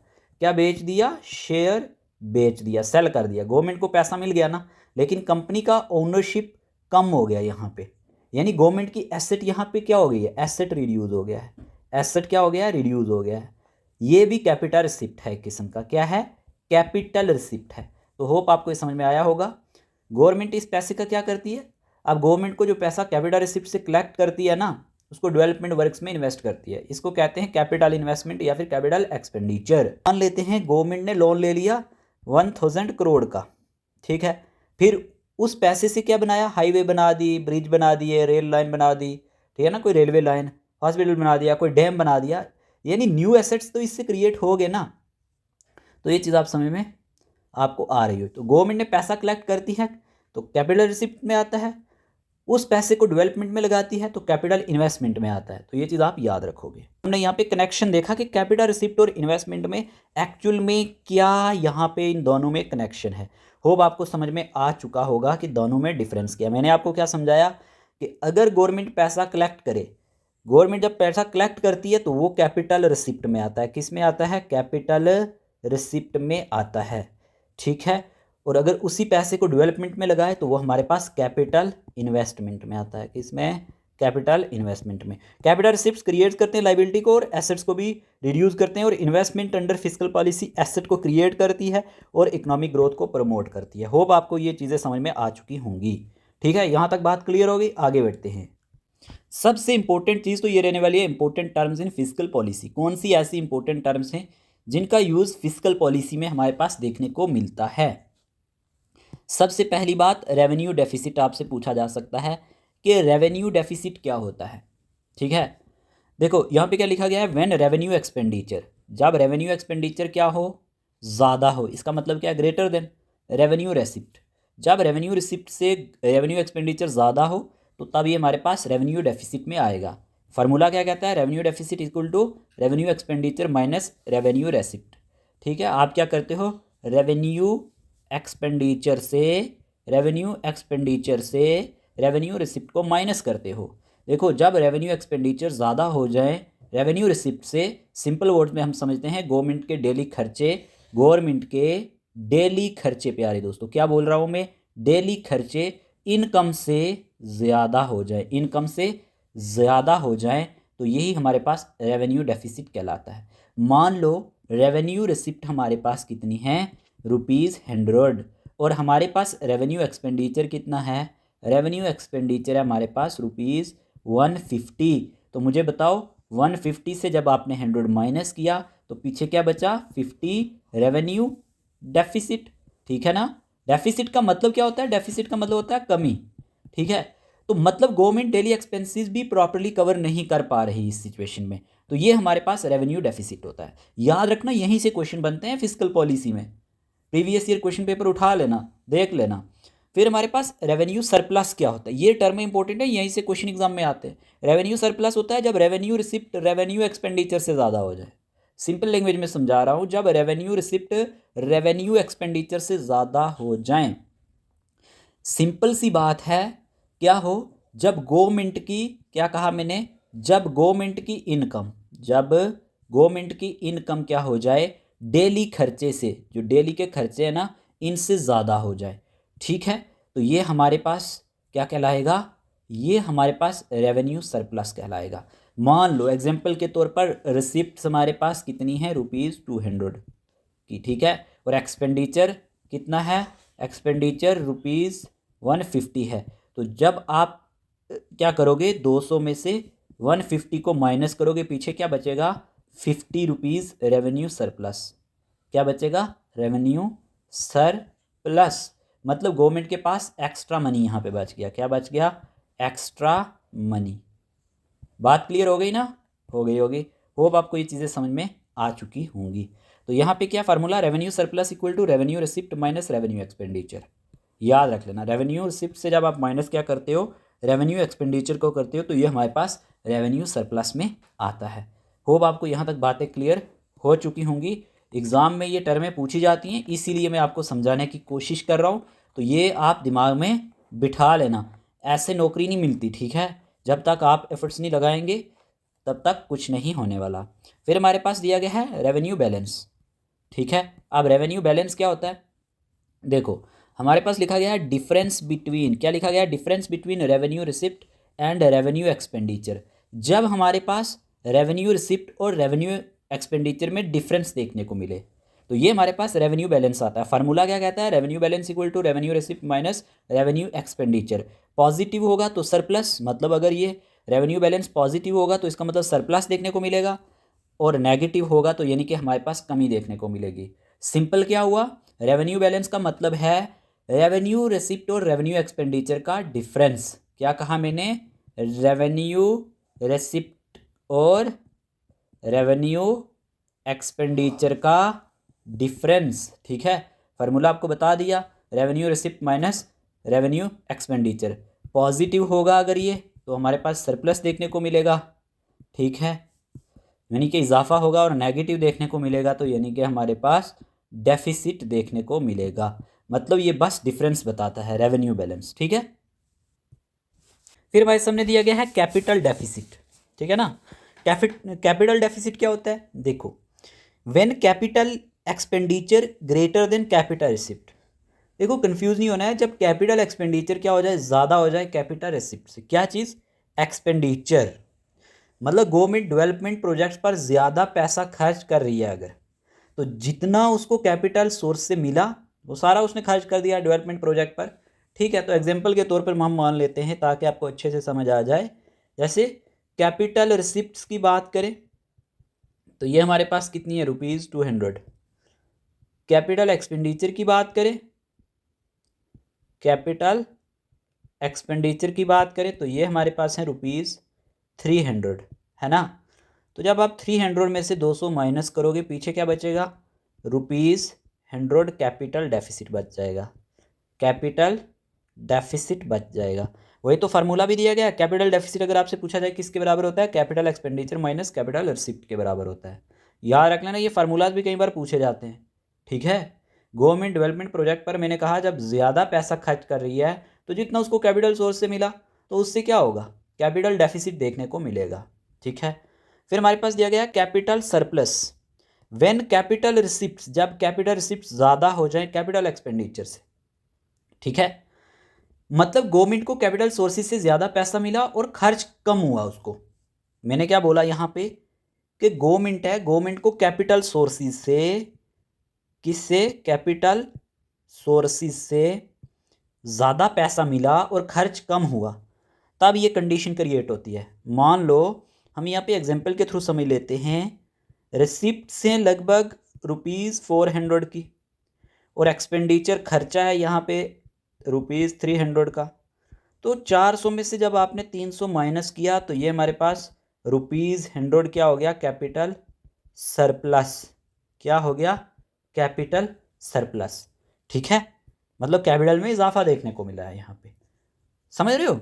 ओके, फिर आ जाता है हमारे पास बजट डेफिसिट। बजट डेफिसिट क्या होता है, व्हेन टोटल एक्सपेंडिचर, जब टोटल एक्सपेंडिचर ज़्यादा हो जाए टोटल रिसिप्ट से, किससे, टोटल रिसिप्ट से, ठीक है, याद रखना, जब टोटल एक्सपेंडिचर टोटल रिसिप्ट से ज़्यादा हो जाए, फार्मूला क्या है, total expenditure minus total receipt. याद रखना बजट में कमी आना, जब टोटल एक्सपेंडिचर ज़्यादा हो रहा है टोटल रिसिप्ट से, तो गवर्नमेंट का ओवरऑल खर्चा इनकम से यहाँ पे ज़्यादा हो रहा है, इसका मतलब, तो यहाँ पे आपको याद रखना है ऐसी कंडीशन में बजट डेफिसिट देखने को मिलता है। मान लो टोटल रिसिप्ट से हमारे पास कितनी, गवर्नमेंट के लिए ₹500 की, और टोटल एक्सपेंडिचर मेरी प्यारी दोस्तों इसमें कितने का क्रिएट हो जाता है, ₹700 का, ठीक है, तो 700 में जब आप 500 माइनस करोगे पीछे कितना बच जाएगा, ₹200 बच जाएगा। ये ₹200 बजट डेफिसिट है। क्या है, बजट डेफिसिट। समझ आया, आया होगा। आगे बढ़ते हैं। फिर बजट सरप्लस क्या होता है, when total receipts total expenditure से ज़्यादा हो जाए। याद रखना, जब टोटल रिसिप्ट्स बढ़ जाएं टोटल एक्सपेंडिचर से, गवर्नमेंट के पास ओवरऑल पैसा बच गया है, जब गवर्नमेंट के पास ओवरऑल पैसा बच जाता है ना, तो ये हमारे पास किस में आता है, बजट सरप्लस में। बजट सरप्लस का फॉर्मूला है टोटल रिसिप्ट से जब आप टोटल एक्सपेंडिचर को माइनस करते हो, ठीक है, मतलब कि रिसिप्ट आपकी ₹800 की थी, ठीक है, एक्सपेंडिचर आपका ₹700 का था, तो माइनस किया तो पीछे 800 में से 700 माइनस करोगे तो ये ₹100 आपके पास बजट सरप्लस है। क्या है, बजट सरप्लस। समझ रहे हो ना बात को, समझ रहे होंगे, ठीक है। फिर हमारे पास दिया गया टोटल रिसिप्ट क्या होता है, total receipt, revenue receipt plus capital receipt. जब revenue receipt plus capital receipt दोनों को देखा जाता है, यानी गवर्नमेंट की टोटल इनकम को, गवर्नमेंट की टोटल इनकम इसमें आती है, ठीक है, तो ये हमारे पास इसके बराबर आता है। फार्मूला क्या है, total receipt equal to revenue receipt plus capital receipt, ठीक है। एग्जाम्पल, ₹300 प्लस ₹200 हम करें, ₹300 में हमारे पास रेवेन्यू रिसिप्ट है और 200 में तो ये ₹500 बन जाएगा ना, तो ये टोटल इनकम हो जाएगी किसकी, गवर्नमेंट की, इसी को हम टोटल रिसिप्ट्स कहते हैं। तो टोटल एक्सपेंडिचर क्या होता है, इसी तरह से टोटल एक्सपेंडिचर का मतलब है, देखो ये किसी ना किसी तरह आपको सारी याद रखनी है, revenue expenditure plus capital expenditure, government का टोटल जो खर्चा होता है ना, इसको टोटल एक्सपेंडिचर बोलते हैं, ठीक है, तो ये चीज़ आपको समझ में होनी चाहिए। Total expenditure equal to revenue expenditure plus capital expenditure के बराबर होता है। तो आपने सिंपली क्या याद रखना है, एक चीज़ याद रखना, जब रिसिप्ट्स जो होती हैं ये ज़्यादा हूँ एक्सपेंडिचर से, खर्चे से ज़्यादा हूँ, ये क्वेश्चन बन सकता है, ठीक है। जब ये इससे ज़्यादा हूँ तो हमारे पास क्या क्रिएट होता है, सरप्लस, सरप्लस, ठीक है। और जब एक्सपेंडिचर, खर्चे ज़्यादा हो जाएं किससे, रिसिप्ट से, तो ये हमारे पास क्या क्रिएट होता है, डेफिसिट, यानी कि कमी आती है। देखो गवर्नमेंट की इनकम को रिसिप्ट्स और खर्च को एक्सपेंडिचर कहते हैं। गवर्नमेंट की जो इनकम है ना, सिंपली गवर्नमेंट की जो इनकम है इसको रिसिप्ट कहा जाता है, और गवर्नमेंट के जो खर्चे हैं ना इसको एक्सपेंडिचर कहते हैं। जब खर्चा ज़्यादा हो जाए, जब एक्सपेंडिचर ज़्यादा हो जाए मेरे प्यारे दोस्तों, तो डेफिसिट होता है, और जब इनकम ज़्यादा हो जाए, जब इनकम ज़्यादा हो जाए तो सरप्लस इसको कहते हैं। क्या कहते हैं, सरप्लस। समझ गए बात, समझ गए होंगे। देखो सरप्लस अगर किसी को समझ नहीं आया तो मैं दोबारा समझा दूं। सरप्लस का मीनिंग क्या है, सरप्लस का मतलब होता है जब इनकम, जब इनकम, इनकम मैंने क्या बोला, रिसिप्ट्स, जब रिसिप्ट्स क्या होती हैं, मतलब एक्सपेंडिचर से, एक्सपेंडिचर से, एक्सपेंडिचर से ज़्यादा होती हैं तो ये कंडीशन क्रिएट होती है। सरप्लस का फार्मूला क्या है, surplus equal to receipts minus expenditure. जब आप रिसिप्ट से एक्सपेंडिचर को माइनस करते हो, मतलब कि रिसिप्ट क्या हो गई, इनकम मैंने आपको बोला ना, इनकम मान लेते हैं 1000 है, ₹1000 है। एक्सपेंडिचर मान लेते हैं हमारे पास है 800, ₹800। दोनों को माइनस करोगे पीछे कितना बचेगा, ₹200। ये 200 हमारे पास क्या है, सरप्लस। ठीक है, 200 रुपये पैसा जो है हमारे पास बच गया ना, तो यही हमारे पास सरप्लस है। होप आपको ये क्लियर हुआ होगा। इसी तरह से अगर आपको समझ नहीं आया कि डेफिसिट किसको कहते हैं तो वो भी समझा देते हैं, हमारा काम ही है समझाना। डेफिसिट की बात करें प्यारे दोस्तों, क्या कहा मैंने, डेफिसिट। डेफिसिट जो है ना, डेफिसिट का मतलब होता है जब खर्च किसको कहते हैं, एक्सपेंडिचर को। जब ये एक्सपेंडिचर हमारे पास इनकम से, इनकम किसको कहते हैं, रिसिप्ट्स को, इनसे ज़्यादा हो जाए, इसका इस साइन का मतलब क्या है, यानी कि ज़्यादा हो जाना, तो ये हमारे पास डेफिसिट कहलाएगा। डेफिसिट मतलब एक्सपेंडिचर माइनस रिसिप्ट। ठीक है, इनकम अगर हमारी मान लेते हैं कितनी है, ₹800 है, और एक्सपेंडिचर खर्चा कितना हो रहा है, खर्चा ₹1000 का हो रहा है, तो आप जब 1000 में से माइनस ए पे, तो वो 200 रुपीज़ क्या हो जाएंगे, डेफिसिट, वो कमी देखने को मिलेगी। मतलब 200 रुपये पैसे हमें कम पड़ गए हैं इस बार, तो ये समझ में आया होगा। अब यहीं पे ना अगर आपसे डिफरेंस पूछा जाए, क्या डिफरेंस, देखो डिफरेंस पूछा जाए सरप्लस में और डेफिसिट में, डिफरेंस क्या है, तो आप क्या याद रखोगे, सरप्लस में सिंपल इनकम ज़्यादा होती है एक्सपेंडिचर से, यही बात है ना, यही तो अभी आपको समझाया। और डेफिसिट में एक्सपेंडिचर ज़्यादा होता है किससे, इनकम से। ठीक, इसमें मनी सेव हो जाता है, मनी सेव्ड हो जाता है, तभी ये कंडीशन आती है। और इसमें मनी क्या हो जाता है, मनी शॉर्टेज हो जाती है। ठीक है, ये हमारे पास गुड फाइनेंशियल कंडीशन में हमारे पास क्रिएट होता है, गुड फाइनेंशियल कंडीशन यहाँ पे देखने को मिलती है। लेकिन डेफिसिट में गवर्नमेंट को ज़रूरत होती है किसकी, लोन की या फिर बोरोइंग की। होप आपको अब बातें क्लियर हो चुकी होंगी। ठीक है, आगे बढ़ते हैं। तो सिंपली आपको क्या याद रखना है, सिंपली आपको याद रखना है surplus occurs when receipts exceed expenditure. ठीक है, ये चीज़ आप याद रखोगे। वाइल डेफिसिट के बारे में आप क्या याद रखोगे, डेफिसिट अकर्स व्हेन एक्सपेंडिचर, जब एक्सपेंडिचर क्या होता है, एक्सीड्स करता है, यानी ज़्यादा हो जाता है रिसिप्ट से। ये लाइन आप याद रख लेना। ठीक है, आगे बढ़ते हैं। अब ना ये बहुत ज़्यादा इंपॉर्टेंट है। ठीक है, primary deficit and secondary expenditure, कि प्राइमरी डेफिसिट क्या होता है, ठीक है, और सेकेंडरी एक्सपेंडिचर क्या होता है। यहाँ पे भी क्वेश्चंस कई बार एग्जामिनर पूछ चुका है। प्राइमरी डेफिसिट पे क्वेश्चन बनता है तो याद रख लेना, प्राइमरी डेफिसिट टर्म को अच्छे से ध्यान से पढ़ लेना। सेकेंडरी एक्सपेंडिचर क्या होता है, ठीक है ना।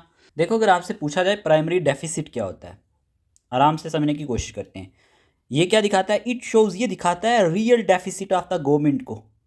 ठीक है, कि जो रियल डेफिसिट है गवर्नमेंट का, एक्सक्लूडिंग करके इंटरेस्ट पेमेंट को। वेरी इंपॉर्टेंट, यही लाइन एग्जाम में पूछी जाती है। ठीक है, सोचो एग्जाम्पल के थ्रू समझ लेते हैं। मान लेते हैं, सोचो गवर्नमेंट एक किस्म की एक स्टूडेंट है, ऐसे ही एक एग्जाम्पल मान लेते हैं। गवर्नमेंट क्या, एक स्टूडेंट है जो हर साल पैसा खर्च करती है, पैसे को क्या करती है, स्पेंड करती है। ठीक, उसके पास 2 टाइप के खर्चे हैं। कितने टाइप के, 2 टाइप्स के, याद रख लेना।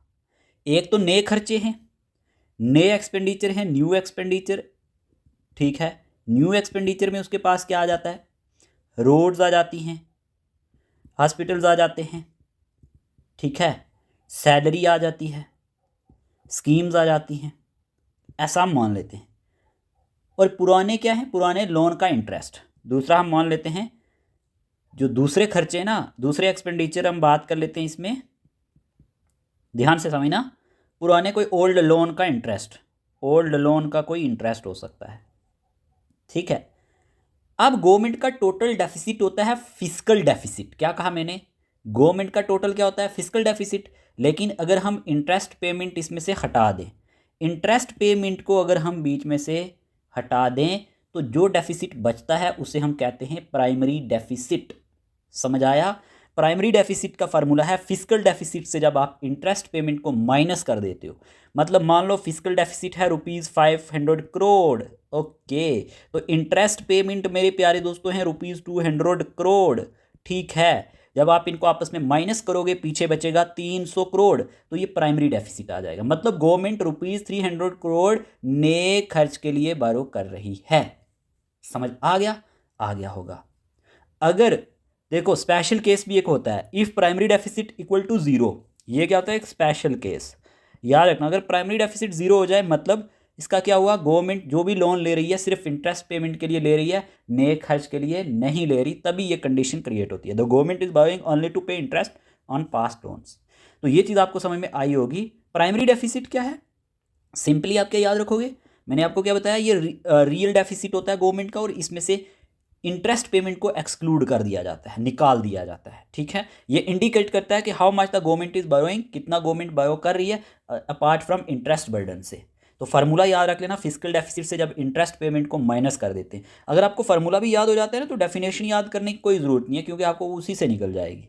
वो आपको ये समझ में आया होगा। ठीक है, अब सेकेंडरी एक्सपेंडिचर क्या होता है? देखो, सेकेंडरी एक्सपेंडिचर का मतलब होता है means interest payment on past loans. जब क्या होता है, मान लेते हैं गवर्नमेंट ने ना पहले कहीं लोन लिया था, उसे लोन पर इंटरेस्ट देना पड़ता है। क्या? इंटरेस्ट देना पड़ता है। ये जो इंटरेस्ट पेमेंट होता है ना उसी को कहते हैं सेकेंडरी एक्सपेंडिचर।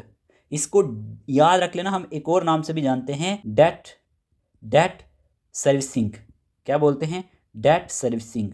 ठीक है, ये पॉइंट आप नोट कर लेना, पूछा जाता है। ठीक है, तो secondary expenditure means interest payments on past loans. मान लेते हैं मैंने आपको क्या बोला, गवर्नमेंट ने पहले कभी लोन लिया था, अब उसी लोन पर इंटरेस्ट देना पड़ेगा उसको। तो ये जो इंटरेस्ट पेमेंट होता है ना इसको कहते हैं सेकेंडरी एक्सपेंडिचर, या फिर कहते हैं डेट सर्विसिंग। ठीक है, it also called debt servicing, it comes under revenue expenditure. ये सेकेंडरी एक्सपेंडिचर रेवेन्यू एक्सपेंडिचर में ही आता है, और it does not create any asset, इससे कोई भी एसेट क्रिएट नहीं होता। एग्जाम्पल के थ्रू समझ लेते हैं। मान लो गवर्नमेंट ने क्या किया, गवर्नमेंट ने ना ₹1000 करोड़ का लोन ले लिया। क्या ले लिया? लोन ले लिया, और उस पर इंटरेस्ट देना है इसको लगभग ₹100 करोड़ का। 1000 का इसने लोन लिया था और ₹100 करोड़ का इसको इंटरेस्ट देना है। ये जो ₹100 है ना, ठीक है, ये ₹100 करोड़ उसके लिए सेकेंडरी एक्सपेंडिचर है। ये क्या है? Secondary expenditure. सिंपल है, आप समझ आ चुका होगा। ये पैसा सिर्फ इंटरेस्ट पेमेंट है। क्या है? इंटरेस्ट पेमेंट है। इससे कोई रोड, ब्रिज या हॉस्पिटल नहीं बनता, इसीलिए ये एसेट क्रिएट नहीं करता। सीधा सीधा लिखा गया ना, आपसे पूछा जाएगा क्या सेकेंडरी एक्सपेंडिचर्स एसेट को क्रिएट करते हैं? नहीं करते हैं, रेवेन्यू एक्सपेंडिचर में आता है। ये चीज़ याद रख लेना। तो सिंपल क्या हुआ? सिंपल आप क्या याद रखोगे, प्राइमरी डेफिसिट दिखाता है, shows government deficit without interest payment. ये चीज़ आप याद रखोगे। और secondary expenditure interest payment on previous debt. जब इंटरेस्ट पेमेंट किस पे लगता है? प्रीवियस डेट पे, ओल्ड जो आपने पुराना उधार लिया था। सिंपली मैं आपको समझा देता हूँ। देखो, एक तरफ लिखते हैं हम यहाँ पे प्राइमरी डेफिसिट, क्या लिखते हैं? प्राइमरी डेफिसिट, और एक तरफ हम लिख देते हैं सेकेंडरी। ठीक है, एक तरफ हम लिख लेते हैं सेकेंडरी एक्सपेंडिचर। ठीक है, इसमें क्या होता है? डेफिसिट को एक्सक्लूड किया जाता है। डेफिसिट एक्सक्लूड करते हैं हम, एक्सक्लूडिंग करके जो इंटरेस्ट आते हैं। ठीक है, इसमें ये फिस्कल डेफिसिट माइनस क्या होता है? इंटरेस्ट। ठीक है, ये किसको दिखाता है? ये शोज दिखाता है रियल बोरोइंग को, जो रियल बोरोइंग होती है। ठीक है, बोरोइंग याद रख लेना। इससे एसेट क्रिएट हो सकते हैं, मे क्रिएट एसेट्स। ठीक है, अब इसी का उल्ट देख लेते हैं, सेकेंडरी एक्सपेंडिचर। यहाँ पे क्या होता है? इंटरेस्ट पेमेंट जो होती है ना, ये पास्ट लोन पे होती है। अभी तो मैंने आपको यही चीज़ें समझा रहा था, पास्ट लोन पे इंटरेस्ट पेमेंट होती है, इसमें कोई फार्मूला नहीं होता, नो फार्मूला। ठीक है, और ये हमारे पास एक और नाम से जाना जाता है, डेट सर्विसिंग के नाम से, सर्विसिंग के नाम से। इससे कोई भी एसेट क्रिएशन हमें देखने को नहीं मिलती, याद रख लेना। होप आपको ये समझ में आ चुका होगा। ठीक है, अब आ गया हमारे पास यूनियन बजट 2016 और 17। इसके बारे में बात कर लेते हैं, थोड़ा सा इंपॉर्टेंट है। अब क्यों इंपॉर्टेंट है बता देता हूँ। अब आप सोच रहे होंगे कि यूनियन बजट 2016 और 17 सर आप क्यों करवा रहे हो, तो मैं आपको बताता चलूँ प्यारे दोस्तों, कुछ बातें यहाँ पे प्रेजेंट किया था अरुण जेटली ने, ये तो आपसे कोई पूछेगा नहीं, लेकिन इसमें कुछ खास बातें थी। जैसे यूनियन बजट 2016-2017 की बात करते हैं तो ये प्रेजेंटेड किया गया by the finance minister Arun Jaitley के द्वारा। इसमें जो टोटल एक्सपेंडिचर रखा गया था वो 19.70 लाख करोड़ रखा गया था, और गवर्नमेंट ने प्लान किया था स्पेंड करना 19.70 लाख करोड़ इन 2016-17 में। चलिए ये तो मान लेते हैं, लेकिन इसमें था क्या। देखो, यूनियन बजट 2016-17 इंडिया का एनुअल फाइनेंशियल प्लान था, जो 1 अप्रैल 2016 से 31 मार्च 2017 तक के लिए बनाया गया। ठीक है, अब इसमें इस बजट को प्रेजेंट किया था अरुण जेटली जी ने, जो उस वक्त के इंडिया के फाइनेंस मिनिस्टर थे। बजट में गवर्नमेंट क्या बताती है, मैंने आपको पहले ही बोला है कि कितना पैसा अर्न करेगी, जिनको आप रिसिप्ट कहते हो या फिर आप इनकम कहते हो। ठीक है, ये चीज़ तो आपको क्लियर हो चुकी है ना। और कितना पैसा खर्च करेगी उसको आप एक्सपेंडिचर कहते हो। ठीक है, ये तो मैंने आपको समझा दिया। टोटल एक्सपेंडिचर इसमें जो था मेरे प्यारे दोस्तों 19.78 लाख करोड़ था। ठीक है, लेकिन मतलब यहाँ पे ये है कि मतलब गवर्नमेंट ने प्लान किया कि हम 2016-17 में लगभग 19.70 लाख करोड़ खर्च करेंगे। ये पैसा खर्च होता है मतलब सैलरीज, सब्सिडीज, डेवलपमेंट प्रोजेक्ट्स पे, इंफ्रास्ट्रक्चर पे, डिफेंस पे, वेलफेयर स्कीम्स पे। पर ओल्ड सिस्टम ऑफ क्लासिफिकेशन की अगर हम बात करते हैं, मेन क्लासिफिकेशन जो थी ना, ओल्ड सिस्टम जो था, पुराना सिस्टम था, जिसमें हमारे पास एक तो प्लान और दूसरा नॉन प्लान रहता था। नॉन प्लान याद रखना, नॉन प्लान एक्सपेंडिचर 2016-17 तक बजट को दो पार्ट्स में डिवाइड किया जाता था, इसीलिए इंपॉर्टेंट है। 2016-17 तक बजट को दो पार्ट्स में डिवाइड किया जाता था, एक तो प्यारे दोस्तों प्लान एक्सपेंडिचर में, और दूसरा आप याद रखोगे किसमें, नॉन प्लान एक्सपेंडिचर में, अगर आपसे एग्जामिनर क्वेश्चन पूछेगा तो। ठीक है, ये चीज़ आप याद रखोगे। अब बात कर लेते हैं नॉन प्लान एक्सपेंडिचर क्या है। रेगुलर यहाँ पे non plan expenditure 14.20 lakh crore था। ये फिगर्स आपसे कोई नहीं पूछेगा, बस इतना पता होना चाहिए कि ओल्ड सिस्टम ऑफ क्लासिफिकेशन कौन से ईयर तक रहा, 2016-17 तक। याद रखना, जो बजट होता था ना, इसको दो पार्ट में डिवाइड किया जाता था, एक प्लान एक्सपेंडिचर में, दूसरा नॉन प्लान एक्सपेंडिचर में। प्लान एक्सपेंडिचर की बात करें तो ये रेगुलर गवर्नमेंट एक्सपेंसेस होते हैं। ठीक है, क्या कहा मैंने, रेगुलर गवर्नमेंट के एक्सपेंसेस होते हैं जो डेली फंक्शनिंग के लिए ज़रूरी होते हैं। ठीक है, यहाँ पे क्या लिखा गया है, रेगुलर गवर्नमेंट एक्सपेंसेस होते हैं ये, not related to new development schemes, new development schemes के रिलेटेड नहीं होते हैं। तो यहाँ पे क्या देखने को मिला, नॉन प्लान एक्सपेंडिचर जो था लगभग 9.1% इंक्रीज हुआ था प्रीवियस ईयर से। अगर हम 2016-17 की बात करते हैं, ये चीज़ भी आपको नहीं एग्जामिनर पूछेगा, पर ये चीज़ याद रख लेना कि ये रेगुलर गवर्नमेंट एक्सपेंसेस होते हैं जो डेली फंक्शनिंग के लिए ज़रूरी होते हैं। 2016-17 तक बजट को इन दो पार्ट्स में डिवाइड किया जाता था, एक तो नॉन प्लान एक्सपेंडिचर में और दूसरा प्लान एक्सपेंडिचर में। ठीक है, और यहाँ पे ये याद रखना है कि जो नॉन प्लान एक्सपेंडिचर होते हैं ना, इसमें इंक्लूड किसको किया जाता है, salary, pension, subsidy, interest payment को। ठीक है, जैसे गवर्नमेंट एम्प्लॉयज़ की सैलरी देती है, पेंशन्स देती है, सब्सिडीज़ फूड या फर्टिलाइजर्स पे देगी, इंटरेस्ट पेमेंट ऑन लोन्स होगा, डिफेंस एक्सपेंसेस होंगे। ये सब के सब रूटीन एक्सपेंसेस होते हैं, मतलब गवर्नमेंट को रेगुलर एक्सपेंसेस पर ज़्यादा पैसा लगाना पड़ेगा। ठीक है, तो ये कवर करता है रूटीन एक्सपेंसेस को, डेट सर्विसिंग को। तो ये नॉन प्लान एक्सपेंडिचर है। अब ना प्लान एक्सपेंडिचर जो थे वो 5.50 लाख करोड़ थे एट दैट टाइम। ये फिगर भी आपसे कोई नहीं पूछेगा, लेकिन मैंने जो आपको बोला ना कि plan and non plan expenditure का ये सिस्टम कब तक चला, 2016-17 तक। ठीक है, अब देखो प्लान एक्सपेंडिचर क्या होता है, अगर आपसे कोई पूछ ले, spending on development and government schemes. ये पैसा डेवलपमेंट और वेलफेयर प्रोग्राम्स पर खर्च होता है। कहाँ पे, जितनी भी हमारे पास, याद रख लेना, डेवलपमेंट और वेलफेयर प्रोग्राम्स होते हैं, इन पे ये खर्च होता है, इन स्कीम्स पे ये खर्च होता है।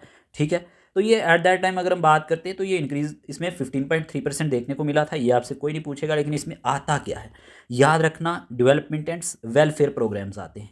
ठीक है, इसका मेन पर्पज़ ही इकोनॉमिक ग्रोथ और पब्लिक वेलफेयर होता है प्लान एक्सपेंडिचर का। पॉवर्टी रिडक्शन प्रोग्राम्स आते हैं इसमें, एजुकेशन स्कीम्स आती हैं, हेल्थ प्रोग्राम्स आते हैं, रूरल डेवलपमेंट आता है, एग्रीकल्चर डेवलपमेंट आता है, और ये यूज़ किया जाता है इकोनॉमिक ग्रोथ के लिए, पॉवर्टी रिमूवल के लिए एंड पब्लिक वेलफेयर के लिए। आप लिख सकते हैं क्या क्या आता है इसमें, पॉवर्टी रिडक्शन प्रोग्राम आ जाते हैं इसमें। ठीक है, इसमें हमारे पास एजुकेशन स्कीम्स आ जाती हैं, क्या आ जाता है, education schemes. Okay, health programs क्या आते हैं, हेल्थ प्रोग्राम्स। ठीक है, इसमें हमारे पास रूरल डेवलपमेंट आती है, क्या आती है, रूरल डेवलपमेंट। इसमें हमारे पास एग्रीकल्चर डेवलपमेंट आती है, क्या, एग्रीकल्चर डेवलपमेंट। तो इसका मेन पर्पज़ क्या होता है, इकोनॉमिक ग्रोथ और पब्लिक वेलफेयर। तो ये चीज़ आप याद रखोगे। ठीक है, 2016-17 तक बजट को दो पार्ट में डिवाइड करते थे, एक प्लान एक्सपेंडिचर में और दूसरा नॉन प्लान एक्सपेंडिचर में। अब यहाँ पे क्या याद रखना है, अल्टरनेटिव क्लासिफिकेशन। यहाँ पे आपको याद रखना है कि हमारे पास अल्टरनेटिव क्लासिफिकेशन का मतलब है revenue, revenue and capital, revenue and capital. ध्यान से समझना यहाँ पे। अब क्या हुआ, बजट को एक और तरीके से भी क्लासिफाई किया जाता है। अब एक तो रेवेन्यू एक्सपेंडिचर के तौर पे और एक दूसरा कैपिटल एक्सपेंडिचर के तौर पे। ये अल्टरनेटिव क्लासिफिकेशन है जो आजकल यूज़ होती है। Spending for day to day government functioning से, तो रेवेन्यू एक्सपेंडिचर हमने ऑलरेडी पढ़ लिया है। गवर्नमेंट का डेली रनिंग कास्ट होता है, एग्जाम्पल जैसे सैलरीज हो गई, ठीक है, पेंशंस हो गई, ठीक है, सब्सिडीज हो गई। मतलब अब इसको इस तरह से रिप्रेजेंट किया जाता है। इंटरेस्ट पेमेंट हो गया, इंटरेस्ट पेमेंट। तो इससे कोई परमानेंट एसेट हमारे पास नहीं क्रिएट होते, ये मेजर पार्ट होता है बजट का। और revenue expenditure form the largest share, इसमें रेवेन्यू एक्सपेंडिचर का रहता है और ड्यू टू द 7th पे कमीशन एंड सब्सिडीज की वजह से क्या होता है कि रेवेन्यू एक्सपेंडिचर लार्जेस्ट शेयर होता है इसका ड्यू टू 7th पे कमीशन एंड सब्सिडीज। इसका मतलब ये हुआ कि इस बजट में रेवेन्यू एक्सपेंडिचर ज़्यादा था क्योंकि 7th सेंट्रल पे कमीशन की यहाँ पे रिकमेंडेशन अप्लाई हुई थी। ओके, जिसकी वजह से याद रखना गवर्नमेंट एम्प्लॉयज़ की सैलरी इंक्रीज़ हुई, पेंशन भी बढ़ी, इसीलिए गवर्नमेंट को ज़्यादा पैसा स्पेंड करना पड़ा। तो higher salaries and subsidies increase revenue spending, ठीक है, ये याद रखोगे। डज नॉट क्रिएट एसेट, इससे भी क्रिएट नहीं होते एसेट, ठीक है। और नो परमानेंट एसेट, इसमें कोई भी परमानेंट एसेट इससे क्रिएट नहीं होता, ठीक है। तो इसीलिए क्या होता है, गवर्नमेंट को ज़्यादा पैसा स्पेंड करना पड़ता है। तो ये अब अल्टरनेटिव क्लासिफिकेशन है। एक तो रेवेन्यू एक्सपेंडिचर इसमें आता है जो मैंने आपको समझा दिया, और दूसरा हमारे पास आ जाता है अब कैपिटल एक्सपेंडिचर, ठीक है। ये अल्टरनेटिव क्लासिफिकेशन। इसमें ना कैपिटल एक्सपेंडिचर में क्या देखने को मिलता है, ये एसेट क्रिएशन करता है, इससे एसेट क्रिएशन होती है, ठीक है। एसेट क्रिएशन के लिए ये खर्च होता है। इसमें एग्जांपल रोड्स आ जाती हैं, रेलवेज आ जाते हैं, ठीक है, ब्रिजेज आ जाते हैं, एयरपोर्ट्स आ जाते हैं, बिल्डिंग्स आ जाती हैं। ये चीज़ें आपको याद रखनी है। Spending for building assets and infrastructure, जब स्पेंड किया जाता है बिल्डिंग एसेट्स के लिए और इंफ्रास्ट्रक्चर के लिए तो ये कैपिटल एक्सपेंडिचर में आता है। यूज़ होता है रोड्स, रेलवेज, बिल्डिंग के लिए, ठीक है। और ये क्रिएट करता है एसेट्स को, इससे एसेट क्रिएट होते हैं मेरे प्यारे दोस्तों। Leads to permanent asset formation, इससे परमानेंट एसेट फॉर्मेशन देखने को मिलती है, इससे परमानेंट एसेट बनते हैं जो फ्यूचर में इकोनॉमी को ग्रो करते हैं। तो आपको ये समझ में आ चुका होगा। आपको क्या याद रखना है, याद रखना है वेरी इंपॉर्टेंट एग्जाम पॉइंट्स जो याद रखने हैं। 2016-17 was the last year of plan and non plan classification. 2016-17 last year था जब plan and non plan system use हुआ। Okay, after this the system was discontinued, ठीक है। 2017-18 से ये गवर्नमेंट ने ये सिस्टम रिमूव कर दिया। From 2017-18 onward this system was removed. Budget shifted fully to revenue and capital classification. अब बजट सिर्फ दो कैटेगरीज में डिवाइड होता है, एक रेवेन्यू में और दूसरा कैपिटल में।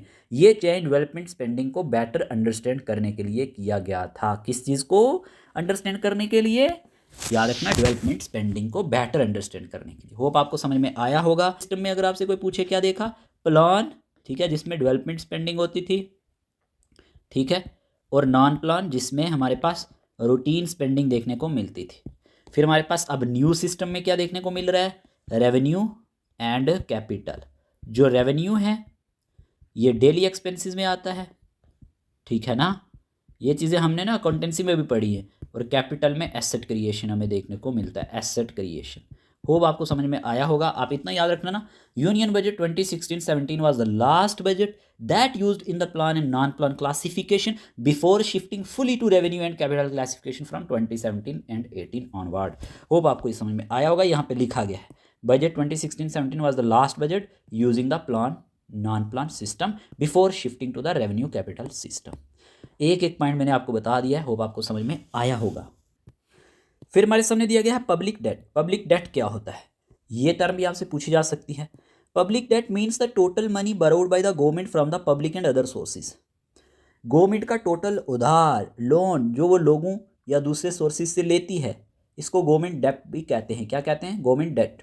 सिंपल वर्ड्स में, जब गवर्नमेंट की इनकम कम पड़ जाती है और खर्चा ज़्यादा होता है तो गवर्नमेंट क्या लेती है, लोन लेती है, इसको हम पब्लिक डेट कहते हैं। Public debt means the total money borrowed by the government from the public and other sources, it is also called government debt. ये गवर्नमेंट डेट के नाम से भी जाना जाता है। अब गवर्नमेंट पैसा कहाँ से बायो करती है, देखो गवर्नमेंट अलग अलग सोर्सेज से लोन लेती है। यहाँ पे लिखा गया है from where does the government borrow, कहाँ से बायो करेगी, from people through bonds and treasury bills. देखो गवर्नमेंट जो है ना पब्लिक यानी लोगों से पैसा लेती है बॉन्ड्स और ट्रेजरी बिल्स के थ्रू। एग्जाम्पल के तौर पे समझा देता हूँ, गवर्नमेंट क्या करती है, गवर्नमेंट बॉन्ड्स खरीदती है। गवर्नमेंट क्या करती है, जितने भी लोग होते हैं ना, जो बॉन्ड खरीदने वाले लोग होते हैं या फिर इन्वेस्टर्स होते हैं, क्या होते हैं, इन्वेस्टर्स। और इस सिस्टम को हैंडल कौन करता है, reserve bank of India, RBI. RBI के बारे में मैंने कंप्लीट वीडियो आपको दिया हुआ है, प्लेलिस्ट में जाके देख लेना। फ्रॉम बैंक्स और from foreign countries, from international institutions. तो कहाँ से गवर्नमेंट बारो करेगी, लोगों से, बॉन्ड्स एंड ट्रेजरी बिल्स के द्वारा, ठीक है। और बैंक से लेगी, फॉरेन कंट्रीज से लेगी, इंटरनेशनल इंस्टीट्यूशन से लेगी, ठीक है, याद रख लेना। देखो ना, बैंक से कैसे लेगी, गवर्नमेंट कमर्शियल बैंक से भी लोन लेती है जब पैसे की ज़रूरत होती है। फॉरेन कंट्री से कभी कभी गवर्नमेंट दूसरे कंट्री से भी लोन लेती है डेवलपमेंट प्रोजेक्ट के लिए।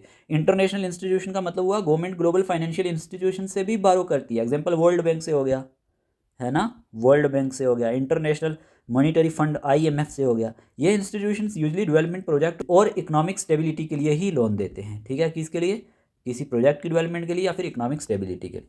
तो गवर्नमेंट पब्लिक डेट क्यों लेती है, public debt, why does the government take public debt. अगर आपसे पूछा जाए गवर्नमेंट पब्लिक डेट क्यों लेती है, टू कवर करने के लिए बजट डिफिसिट। लोन लेने के कुछ मेन रीजंस होते हैं, जिसमें किसको कवर करना होता है, बजट डेफिसिट को। बजट डेफिसिट क्या हुआ, जब गवर्नमेंट का खर्चा इनकम से ज़्यादा होता है, तो डेफिसिट कवर करने के लिए लोन तो लिया ही जाता है ना, तो ये चीज़ याद रखना।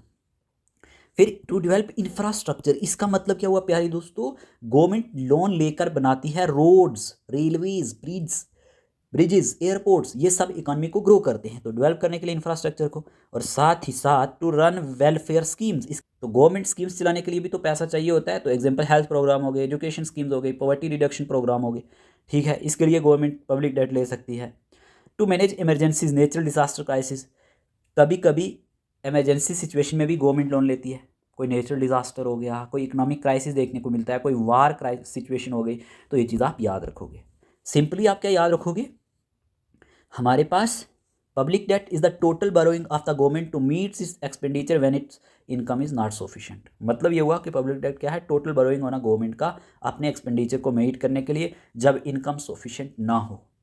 गवर्नमेंट का टोटल लोन जो वो अपने खर्च को पूरा करने के लिए लेती है, समझ गए, याद रखना। एक एग्जांपल के थ्रू समझाऊं, देखो मान लेते हैं, सोचो एक फैमिली की मंथली इनकम मान लेते हैं रुपीज़ कितनी है, 20,000, इतना आप समझ लो।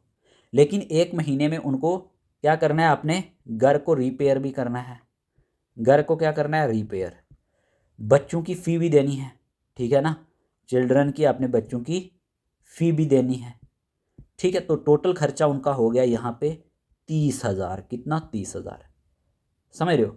इनकम इनकी यहाँ पे क्या हो गई, कम पड़ गई। तो फैमिली क्या करेगी, किसी ना किसी से वो लोन लेगी, और लोन ले लिया कितना, 10,000 का, कितने का, 10,000 का लोन ले लिया। यही कंसेप्ट गवर्नमेंट लेवल पर पब्लिक डेट कहलाता है, समझ आ चुका होगा, ठीक है। तो पब्लिक डेट क्या है, total borrowing of the government from public or other sources when its income is not sufficient to meet expenditure. चलिए, होप समझ में आ चुका होगा, आगे बढ़ते हैं। फिर हमारे सामने दिया गया डेट सर्विसिंग रेशियो क्या होता है, DSR, ये भी समझ लेते हैं। Debt servicing ratio means the percentage of income used to pay interest plus principal on debt. देखो, डेट सर्विसिंग रेशियो का मतलब होता है इनकम का कितना परसेंट हिस्सा, यानी लोन यानी डेट का इंटरेस्ट और प्रिंसिपल वापस करने में लग रहा है। सिंपल वर्ड में, आपकी इनकम का कितना पार्ट लोन चुकाने में जा रहा है, ठीक है ना। जो आपकी अपनी इनकम है या गवर्नमेंट की इनकम है ना, तो उसका कितना हिस्सा क्या चुकाने में जा रहा है, लोन्स को चुकाने में जा रहा है। यही होता है डेट सर्विसिंग रेशियो, ठीक है। The percentage of income used to pay interest plus principal on debt. It shows, ये दिखाता है how much of the income is spent on repaying loan. किस चीज़ को दिखाता है, ये दिखाता है कि कितनी इनकम स्पेंड हुई है, याद रखना, रीपेइंग लोन्स पे। एग्जाम्पल के थ्रू समझा देते हैं। मान लो एक पर्सन की मंथली इनकम है कितनी, 20,000 रुपीज़, 20,000, उसको लोन का प्रिंसिपल पेमेंट जो है ना, प्रिंसिपल पेमेंट देना होता है लगभग इसमें से ₹3,000, कितना, 3,000, और इंटरेस्ट पेमेंट इसको देना होता है कितना, इंटरेस्ट पेमेंट देना होता है इसको इसमें से ₹1,000, ठीक है। तो टोटल लोन पेमेंट कितनी हो गई इसकी, यहाँ पे टोटल लोन पेमेंट इसकी हो गई प्यारे दोस्तों यहाँ पे ₹4,000, समझ रहे हो ना, हाँ, ₹4,000 होगी। आप देखते हैं इनकम का कितना परसेंट लोन में जा रहा है, इस चीज़ में हम ये चीज़ देखते हैं। तो आप जब क्या करोगे, 4,000 को डिवाइड करोगे 20,000 के साथ, मल्टीप्लाई बाई 100, तो याद रखना ये हमारे पास कुछ 20% बनता है। कितना? 20%। तो 20% इनकम लोन चुकाने में जा रहा है, तो यही है डेट सर्विसिंग रेशियो, जिसे आप DSR के नाम से जानते हैं। ठीक है, सिंपल मीनिंग आप याद रख लेना, debt servicing ratio DSR is the proportion of income used for repayment of debt, interest and principal. Hope आपको ये समझ में आया होगा। अगर आपसे डेट सर्विसिंग रेशियो का ना फार्मूला पूछा जाए, नोट कर लो, फार्मूला भी लिख लो इसका। फार्मूला क्या? फार्मूला है total total date payment divided by total income multiply by 100। अगर कहीं MCQ बन गया तो ये फार्मूला लगा के क्वेश्चन निकाल सकते हो। टोटल डेट पेमेंट क्या हो गया? यानी कि आपका इंटरेस्ट प्लस प्रिंसिपल। क्या कहा मैंने? टोटल डेट पेमेंट का मतलब है आपका इंटरेस्ट प्लस प्रिंसिपल और टोटल इनकम, गवर्नमेंट रेवेन्यू और नेशनल इनकम जो भी आपको पूछी जाएगी, मल्टीप्लाई 100 कर देना है। ठीक है, एक और एग्जांपल के थ्रू समझा देते हैं। देखो, सपोज करते हैं टोटल इनकम कितनी है? टोटल इनकम है हमारे पास ₹10,000 करोड़। ठीक है, ओके। डेट पेमेंट कितनी है यहाँ पे? डेट पेमेंट यानी कि इंटरेस्ट प्लस प्रिंसिपल, ये हमारे पास है ₹2,000 करोड़, ये हम मान लेते हैं। ठीक है, total income 10,000 crore, debt payment 2,000 crore. तो DSR आप फार्मूला लगाओगे कितना? देखो, फार्मूला मैंने बोला टोटल डेट पेमेंट कितनी है, तो वो हमारे पास 2,000 है। वो कितनी है? 2,000 डिवाइडेड बाई आप क्या करोगे? टोटल इनकम कितनी है? 10,000, यही है ना, मल्टीप्लाई बाई करोगे 100। समझ रहे हो? ये 2 0 गए, ये 2 0 गए, तो ये इससे काटोगे तो ये पीछे कितना बचेगा? 20%। तो डेट सर्विसिंग रेशियो हमारे पास 20% आ गई, मीनिंग गवर्नमेंट ने यूज किया 20% of its income to repay debt. Okay, तो सिंपली आप याद रखोगे डेट सर्विसिंग रेशियो शोज करता है percentage of income used to repay debt obligation. बस इतना याद रख लेना, बाकी मैंने आपको समझा दिया है। ठीक है, proportion of income use for repayment of debt. Okay, अब आपको समझ में आ चुका होगा जो मैंने यहाँ पे आपको समझाया है। बिल्कुल सिंपल लैंग्वेज में समझा रहा हूँ, कहीं समझ नहीं आ रही दोबारा वीडियो को पॉज करो, दोबारा समझने की कोशिश करो, हर एक चीज़ अच्छे से समझ आ जाएगी। पूरा सिंपल लैंग्वेज में मैं समझाने की कोशिश कर रहा हूँ। ये सारी चीज़ें इंपॉर्टेंट है एग्जाम के लिए, और वैसे भी किसी भी कंपिटिटिव एग्जाम की तैयारी कर रहे हो तो इकोनॉमिक्स पूछी जाती है। ठीक है, वाई इज DSR इंपॉर्टेंट क्यों है? तो आपको क्या याद रखना है? It indicates the debt burden on the government. देखो, ये बताता है कि गवर्नमेंट की इनकम का कितना हिस्सा लोन चुकाने यानी कि इंटरेस्ट प्लस प्रिंसिपल में जा रहा है, इसीलिए ये गवर्नमेंट की फाइनेंशियल हेल्थ को समझने के लिए इंपॉर्टेंट होता है। ठीक है, मतलब हाई DSR होगा ना, ज़्यादा डेट बर्डन होगा ना, अगर ये high DSR means less money is left for development and welfare spending. Government की इनकम का बड़ा हिस्सा लोन चुकाने में अगर चला जा रहा है, तो याद रखो यहाँ पे क्या होगा? गवर्नमेंट की अगर इनकम ₹100 है, मान लेते हैं लोन पेमेंट उसका कितना है? लोन पेमेंट उसका ₹60 है, तो DSR कितना हो जाएगा? 60%। मतलब 60 लोन चुकाने में गया और सिर्फ 40 उसको बचा डेवलपमेंट के लिए। इस सिचुएशन में गवर्नमेंट के पास कम पैसे बचते हैं रोड्स बनाने के लिए, हॉस्पिटल्स बनाने के लिए, वेलफेयर स्कीम्स चलाने के लिए। इसी को कहते हैं हाई डेट बर्डन। तो लो DSR किसको दिखाता है? याद रखना, बेटर फाइनेंशियल हेल्थ को दिखाता है, अगर आपसे पूछा जाए। ये पॉइंट्स पूछे जाते हैं। अगर DSR कम हो, इसका मतलब है गवर्नमेंट की इनकम का छोटा हिस्सा जो है वो लोन रीपेमेंट में जा रहा है। एग्जाम्पल, अगर इनकम है कितनी? गवर्नमेंट की इनकम है ₹100 और लोन पेमेंट कितना है उसमें से? Equal to ₹10। तो DSR कितना है? DSR उसका 10% है, मतलब सिर्फ ₹10 लोन में गया और 90% डेवलपमेंट के लिए बच गया। अब गवर्नमेंट के ये यहाँ पे क्या है, वो इजली कर सकती है ना। अब गवर्नमेंट इजली क्या क्या कर सकती है? इंफ्रास्ट्रक्चर डेवलपमेंट कर सकती है, वेलफेयर स्कीम्स चला सकती है, इकोनॉमिक ग्रोथ यहाँ पे होगी। इसको कहते हैं गुड फाइनेंशियल कंडीशन। अगर आपसे पूछा जाए हाई DSR मीन क्या होता है, यानी कि लेस मनी बचा हुआ है डेवलपमेंट एंड वेलफेयर स्पेंडिंग के लिए। ठीक है, और अगर लो DSR हो तो इसका मतलब है डेट सर्विसिंग रेशियो में बेटर फाइनेंशियल हेल्थ है। समझ आ चुकी होगी। आप याद रख लेना, हाई DSR का मतलब क्या है? ज़्यादा लोन प्रेशर, डेवलपमेंट के लिए कम पैसा बचता है। और लो DSR का मतलब क्या है? कम लोन प्रेशर होता है और डेवलपमेंट के लिए ज़्यादा पैसा होता है। होप आपको ये पॉइंट क्लियर हुए होंगे। तो debt servicing ratio is important, ये बहुत ज़रूरी है। क्यों ज़रूरी है? बिकॉज ये दिखाता है कि डेट बर्डन गवर्नमेंट पे कितना है। एक हाई DSR लीव्स करता है less money for development, while a low DSR indicate करता है बेटर फाइनेंशियल हेल्थ। ओके, फिर अगर आपसे पूछा जाए डेट ट्रैप क्या होता है फिस्कल पॉलिसी में, याद रख लेना debt trap debt trap means a situation in which a government has to borrow repeatedly to repay old loans and interest because its own insufficient. Debt trap एक ऐसी situation है जहां गवर्नमेंट पुराने loan और इंटरेस्ट चुकाने के लिए बार बार नया लोन लेती रहती है, बार बार। मतलब इनकम से लोन रिपे नहीं हो पा रहा है, इसीलिए नया लोन लेना पड़ता है। इसको ही कहते हैं डेट ट्रैप। ओके, पूछा जाता है एग्जाम में। The country is unable to repay debt from revenue receipt. Country जो होता है अनेबल हो जाता है रीपे करने के लिए डेट को रेवेन्यू रिसिप्ट से, तो it depends on new borrowing again and again.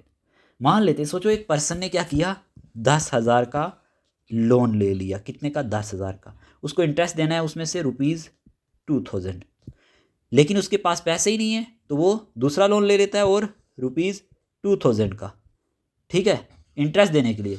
अगला मंथ फिर पैसा कम पड़ गया तो फिर नया लोन ले लिया। अब क्या हुआ, लोन यहाँ पे ₹10,000, 12,000, फिर इसी तरह करते करते 20,000 तक चला गया। मतलब लोन बढ़ता ही जा रहा है। तो ये क्या है, एक ऐसी सिचुएशन है जहाँ पे डेट ट्रैप देखने को मिलता है। अब अगर आपसे पूछा जाए ये डेट ट्रैप हैपन क्यों होता है, ये क्यों होता है, याद रखना, जब हमारे पास हाई फिस्कल डेफिसिट हो। ये इंपॉर्टेंट पॉइंट है एग्जाम के लिए। जब क्या हो, हाई फिस्कल डेफिसिट हो। पूछा जा सकता है कि डेट ट्रैप की सिचुएशन कब होती है, जब हाई फिस्कल डेफिसिट हो, जब गवर्नमेंट का खर्चा इनकम से ज़्यादा हो जाता है। ऐसी सिचुएशन में लो रेवेन्यू कलेक्शन हो, टैक्सेस और दूसरे सोर्सेज से इनकम कम मिल रही हो, लेस मिल रही हो, तब ये सिचुएशन क्रिएट होती है। हाई इंटरेस्ट बर्डन, मतलब लोन का इंटरेस्ट बहुत ज़्यादा हो जाता है। स्लो इकोनॉमिक ग्रोथ, यानी इकनॉमी जो होती है स्लो हो जाती है, तो गवर्नमेंट इनकम भी स्लो हो जाती है। तब ये चीज़ें हमारे पास क्रिएट होती हैं डेट ट्रैप वाली। ठीक है, होप समझ में आया होगा। अब इससे इफेक्ट क्या होगा, what happens in a debt trap, इससे क्या चीज़ होगी, डेट कीप्स इंक्रीजिंग। देखो डेट जो होगा, टोटल डेट कंटिन्यूसली बढ़ता रहेगा। Interest payment rise sharply, interest payment भी बहुत ज़्यादा होती जाएगी। Development expenditure decreases, development spending कम हो जाता है इससे। ओवरऑल इकॉनमी बिकम्स वीक, और इकॉनमी इससे वीक हो जाती है। ठीक है, ये चुकाया नहीं और ऊपर से ले लिया उसको ख़त्म करने के लिए। तो date trap is a situation जहाँ पे कंट्री कंटिन्यूसली बारो करता रहता है नए लोन को रीपे करने के लिए ओल्ड डेट को एंड इंटरेस्ट को। होप आपको समझ में आया होगा। Debt trap is a situation in which a country continuously borrow new loans to repay old debt and interest. Hope आपको ये चीज़ भी समझ में आ चुकी होगी। आगे बढ़ते हैं। अब यहाँ पे एक इंपॉर्टेंट नोट लिखा गया है, याद रखना। 1997 RBI Government Agreement MOU. In 1997, a Memorandum of Understanding MOU was signed between the Government of India and Reserve Bank of India. This agreement ended automatic monetization of the budget deficit. यहाँ पे कुछ चीज़ें मैं आपको समझाने की कोशिश करूँगा तो आप ध्यान दोगे। देखो होता क्या है ना, 1997 में गवर्नमेंट ऑफ इंडिया और रिजर्व बैंक ऑफ इंडिया के बीच में एक मेमोरेंडम ऑफ अंडरस्टैंडिंग हुआ था। इस एग्रीमेंट का मेन पर्पज़ था गवर्नमेंट को ज़्यादा डिसिप्लिन में खर्च करना है, आरबीआई को इंडिपेंडेंट बनाना है, डेफिसिट फाइनेंसिंग को कंट्रोल करना है। ठीक है, ये जो 3-4 बातें मैंने बोली ना, इस एग्रीमेंट का मेन पर्पस क्या था, गवर्नमेंट को ज़्यादा डिसिप्लिन में खर्च करना चाहिए, आरबीआई को इंडिपेंडेंट होना चाहिए और डेफिसिट फाइनेंसिंग को कंट्रोल करना चाहिए। पहले प्रॉब्लम क्या थी, याद रखना, जैसे ये हम अभी पढ़ेंगे, थोड़ा सा मैं आपको समझा देता हूँ। पहले क्या प्रॉब्लम थी, ऑटोमेटिक मोनिटाइजेशन होता था। क्या होता था, ऑटोमेटिक मोनिटाइजेशन, ये चीज़ देखने को मिलती थी। 1997 से पहले गवर्नमेंट जब बजट डेफिसिट में होती थी, किस में, जब कहीं बजट डेफिसिट देखने को मिलता था, मतलब बजट में कमी देखने को मिलती थी, तो क्या होता था, यहाँ पे गवर्नमेंट क्या करती थी, आरबीआई से बोलती थी पैसे को प्रिंट करो, क्या करो, प्रिंट करो। आरबीआई गवर्नमेंट को एडहॉक ट्रेजरी बिल के थ्रू पैसा दे देता था। Evolution of ad hoc treasury bill from 1 अप्रैल 1997 से ये देखने को मिला। ठीक है, गवर्नमेंट ने यहाँ पे स्टॉप कर दिया था इशूइंग करना एडहॉक ट्रेजरी बिल को आरबीआई के द्वारा। RBI no longer printed money automatically to finance government deficit. अब आरबीआई यहाँ पे प्रिंट नहीं कर सकता था ऑटोमेटिकली टू फाइनेंस करने के लिए गवर्नमेंट के डेफिसिट को। This mark the end of automatic deficit financing. तो होता क्या ना, आरबीआई गवर्नमेंट को एडहॉक ट्रेजरी बिल के थ्रू पैसा दे देता था। मतलब हुआ ये कि गवर्नमेंट का डेफिसिट आरबीआई पैसा प्रिंट करके कवर कर देता था। इसको कहते थे ऑटोमेटिक मोनेटाइजेशन ऑफ क्या, डेफिसिट। प्रॉब्लम इससे ये होती थी कि इकोनॉमी में एक्स्ट्रा मनी सप्लाई बढ़ जाती थी और इन्फ्लेशन यानी महंगाई भी बढ़ सकती थी। इससे ये प्रॉब्लम क्रिएट होती थी। तो 1997 में रिफॉर्म लाया गया। 1997 में गवर्नमेंट और आरबीआई ने डिसाइड किया अब ऑटोमेटिक मनी प्रिंटिंग बंद होगा। ठीक है, इसीलिए एडहॉक ट्रेजरी बिल सिस्टम खत्म कर दिया गया यहाँ पे। याद रखना 1 अप्रैल 1997 से ये सिस्टम एबॉलिश कर दिया गया, मतलब आरबीआई अब ऑटोमेटिक पैसा प्रिंट करके गवर्नमेंट के डेफिसिट को कवर नहीं करेगा। ओके, न्यू सिस्टम लाया गया। फिर अब न्यू सिस्टम क्या लाया गया? Introduction of ways and means advance, very important ये चीज़ लाई गई, WMA लाया गया। अब एक नया सिस्टम इंट्रोड्यूस हुआ, क्या सिस्टम यहाँ पे इंट्रोड्यूस हुआ? Ways and means advances. ये सिस्टम भी आरबीआई ही प्रोवाइड करता है। कौन? आरबीआई। WMA होता क्या है? शॉर्ट टर्म लोन जो आरबीआई गवर्नमेंट को देता है, ये एक किस्म का शॉर्ट टर्म लोन होता है। शॉर्ट टर्म लोन जो कौन देता है? आरबीआई गवर्नमेंट को देता है, लेकिन सिर्फ टेम्पोरेरी कैश शॉर्टेज के लिए, टेम्पोरेरी कैश शॉर्टेज के लिए और शॉर्ट टाइम के लिए। यहाँ पे क्या लिखा गया है? WMA temporary loans given by RBI to government use only for short term mismatch between receipt and payment. Temporary cash shortage के लिए देता है, ये शॉर्ट टाइम के लिए देता है। और हेल्प्स, मतलब it is not permanent deficit financing, ये परमानेंट डेफिसिट फाइनेंसिंग नहीं है। ये हेल्प्स करता है मैनेज करने में कैश फ्लो को, नॉट फिजिकल डेफिसिट को। मतलब गवर्नमेंट को टैक्स पैसा 1 मंथ बाद मिलेगा, लेकिन सैलरी अभी देनी है, तो आरबीआई टेम्पोरेरी लोन दे देता है। ठीक है ना?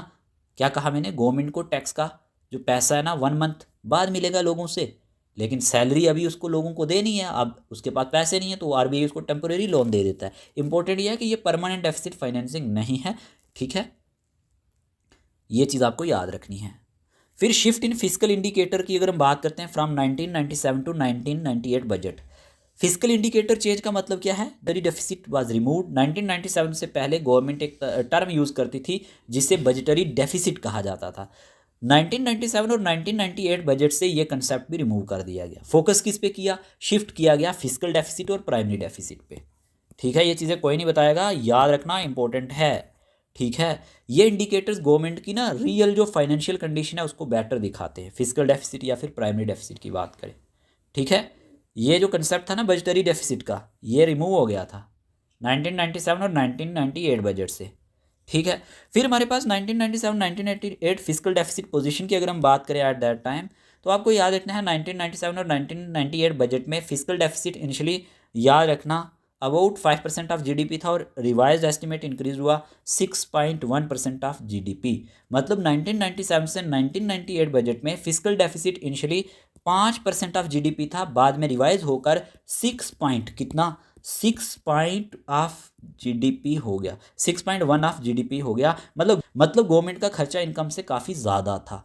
ठीक है, तो इस रिफॉर्म का बेनिफिट क्या हुआ? 1997 में रिफॉर्म से गवर्नमेंट को डिसिप्लिन में बोरोइंग करनी पड़ी, आरबीआई को इंडिपेंडेंट मॉनिटरी पॉलिसी मिल गई, इन्फ्लेशन कंट्रोल करने का सिस्टम जो था वो ईजियर हो गया। ठीक है, तो ये चीज़ याद रखना है, very important point for exam. क्या?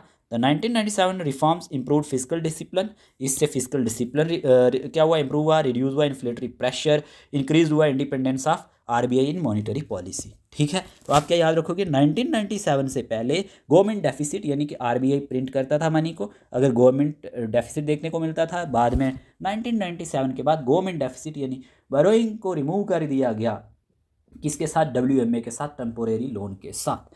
तो ये चीज़ आप याद रखोगे। Simply in 1997 India ended automatic deficit financing and introduce ways and means advance. आप किस चीज़ को यहाँ पे इंट्रोड्यूस किया गया था? वेज एंड मीन्स एडवांस को, किसको इंप्रूव करने के लिए? फिजिकल डिसिप्लिन को एंड आरबीआई ऑटोनॉमी को। होप आपको ये पॉइंट पे क्लियर हुए होंगे जो मैंने आपको यहाँ पे समझाने की कोशिश की है। आगे बढ़ते हैं। हमारे पास दिया गया वेज एंड मीन्स एडवांसेस। अगर आपको पूछा जाए ये क्या चीज़ है, ठीक है, वेज एंड मीन्स एडवांसेस। जब हम बात करते हैं इसके बारे में, ways and means advances is a short term loan given by the reserve bank of India to the government of India. ठीक है, वेज एंड मीन्स एडवांस क्या है? एक शॉर्ट टर्म लोन होता है जो रिजर्व बैंक ऑफ इंडिया देता है। ठीक है, गवर्नमेंट को देता है। ये लोन तब दिया जाता है जब गवर्नमेंट के पास टेम्पोरेरली पैसा कम हो जाता है, लेकिन फ्यूचर में पैसा आने वाला होता है। ठीक है, तो ये चीज़ आप याद रखोगे, reserve bank of India to the government of India. ये एक किस्म का क्या है? टेम्पोरेरी कैश शॉर्टेज को मैनेज करने के लिए आरबीआई गवर्नमेंट को शॉर्ट टर्म लोन देता है। ठीक है, it helps the government when there is a temporary shortage of funds. ये गवर्नमेंट मदद करता है जब यहाँ पे क्या देखने को मिलता है? टेम्पोरेरी शॉर्टेज ऑफ फंड्स देखने को मिलता है। It is meant only for a short period के लिए होता है, not for permanent borrowing. Okay, why is WMA needed? इसकी जरूरत क्यों पड़ी?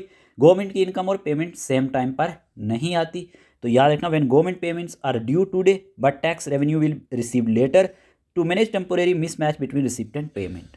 मान के चलो एग्जांपल, गवर्नमेंट को सैलरी देनी है, सब्सिडी देनी है, पेंशन अभी देनी होती है, लेकिन टैक्स कलेक्शन थोड़ा बाद में आता है, तो इसीलिए यहाँ पे क्या देखने को मिलता है? एक टेम्पोरेरी मिसमैच देखने को मिलता है। क्या देखने को मिलता है? टेम्पोरेरी मिसमैच देखने को मिलता है। जब ये टेम्पोरेरी मिसमैच हो जाता है तो इस गैप को फिल करने के लिए एमए की नीड पड़ती है। होप आपको समझ में आया होगा। ठीक है, एग्जाम्पल सिंपल दी गई है। सपोज करते हैं government must pay salaries 10,000 crore today, tax revenue will come after 10 days, so government taxes WMA from RBI। Government को आज सैलरीज देनी है, अमाउंट उसका कितना है, लगभग 10,000 करोड़ मान लेते हैं। ठीक है, लेकिन टैक्स कलेक्शन उसको 10 दिन बाद मिलेगा, 10 days के बाद मिलेगा। तो क्या करेगी गवर्नमेंट प्यारे दोस्तों, मान लेते हैं RBI से टेम्पोरेरी लोन ले लेगी। तो यही लोन क्या है, WMA। जब टैक्स पैसा आ जाता है गवर्नमेंट RBI को पैसा वापस कर देती है। गवर्नमेंट को जब टैक्सेशन का पैसा मिलता है ना, तो RBI को ये पैसा वापस कर देती है। ठीक है, after tax is collected government repays RBI, this is called ways and means advance. Hope आपको ये समझ में आया होगा। सिंपली ये शॉर्ट टर्म लोन होता है। क्या होता है, शॉर्ट टर्म लोन सिर्फ टेम्पोरेरी शॉर्टेज के लिए दिया जाता है, टेम्पोरेरी शॉर्टेज के लिए, परमानेंट बोरोइंग नहीं होती। कैश फ्लो मैनेज करने के लिए यूज़ होता है। क्या, कैश फ्लो को मैनेज करने के लिए यूज़ होता है। ठीक है, याद रख लेना। WMA is a short term advance given by RBI to the government to meet temporary cash shortage. Hope आपको ये समझ में आ चुका होगा। ये कि इफेक्टिव रेवेन्यू डेफिसिट क्या होता है फिजिकल पॉलिसी में। देखो डेफिनेशन कहती है effective revenue deficit is the difference between revenue deficit and grants given for creation of capital assets. काफ़ी बार ये एग्जाम में पूछा जा चुका है। सिंपल मीनिंग ये है कि it shows the actual deficit in revenue expenditure के जो एक्चुअल डेफिसिट होता है इसको दिखाता है किसके अंदर, रेवेन्यू एक्सपेंडिचर के अंदर, after removing money use to create assets.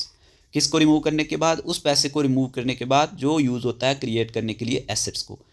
अगर आपसे पूछा जाए इसका फार्मूला क्या है, याद रख लेना। तो इफेक्टिव रेवेन्यू डेफिसिट का फार्मूला है deficit, revenue deficit minus grants for capital asset creation. ये पूछा जाता है।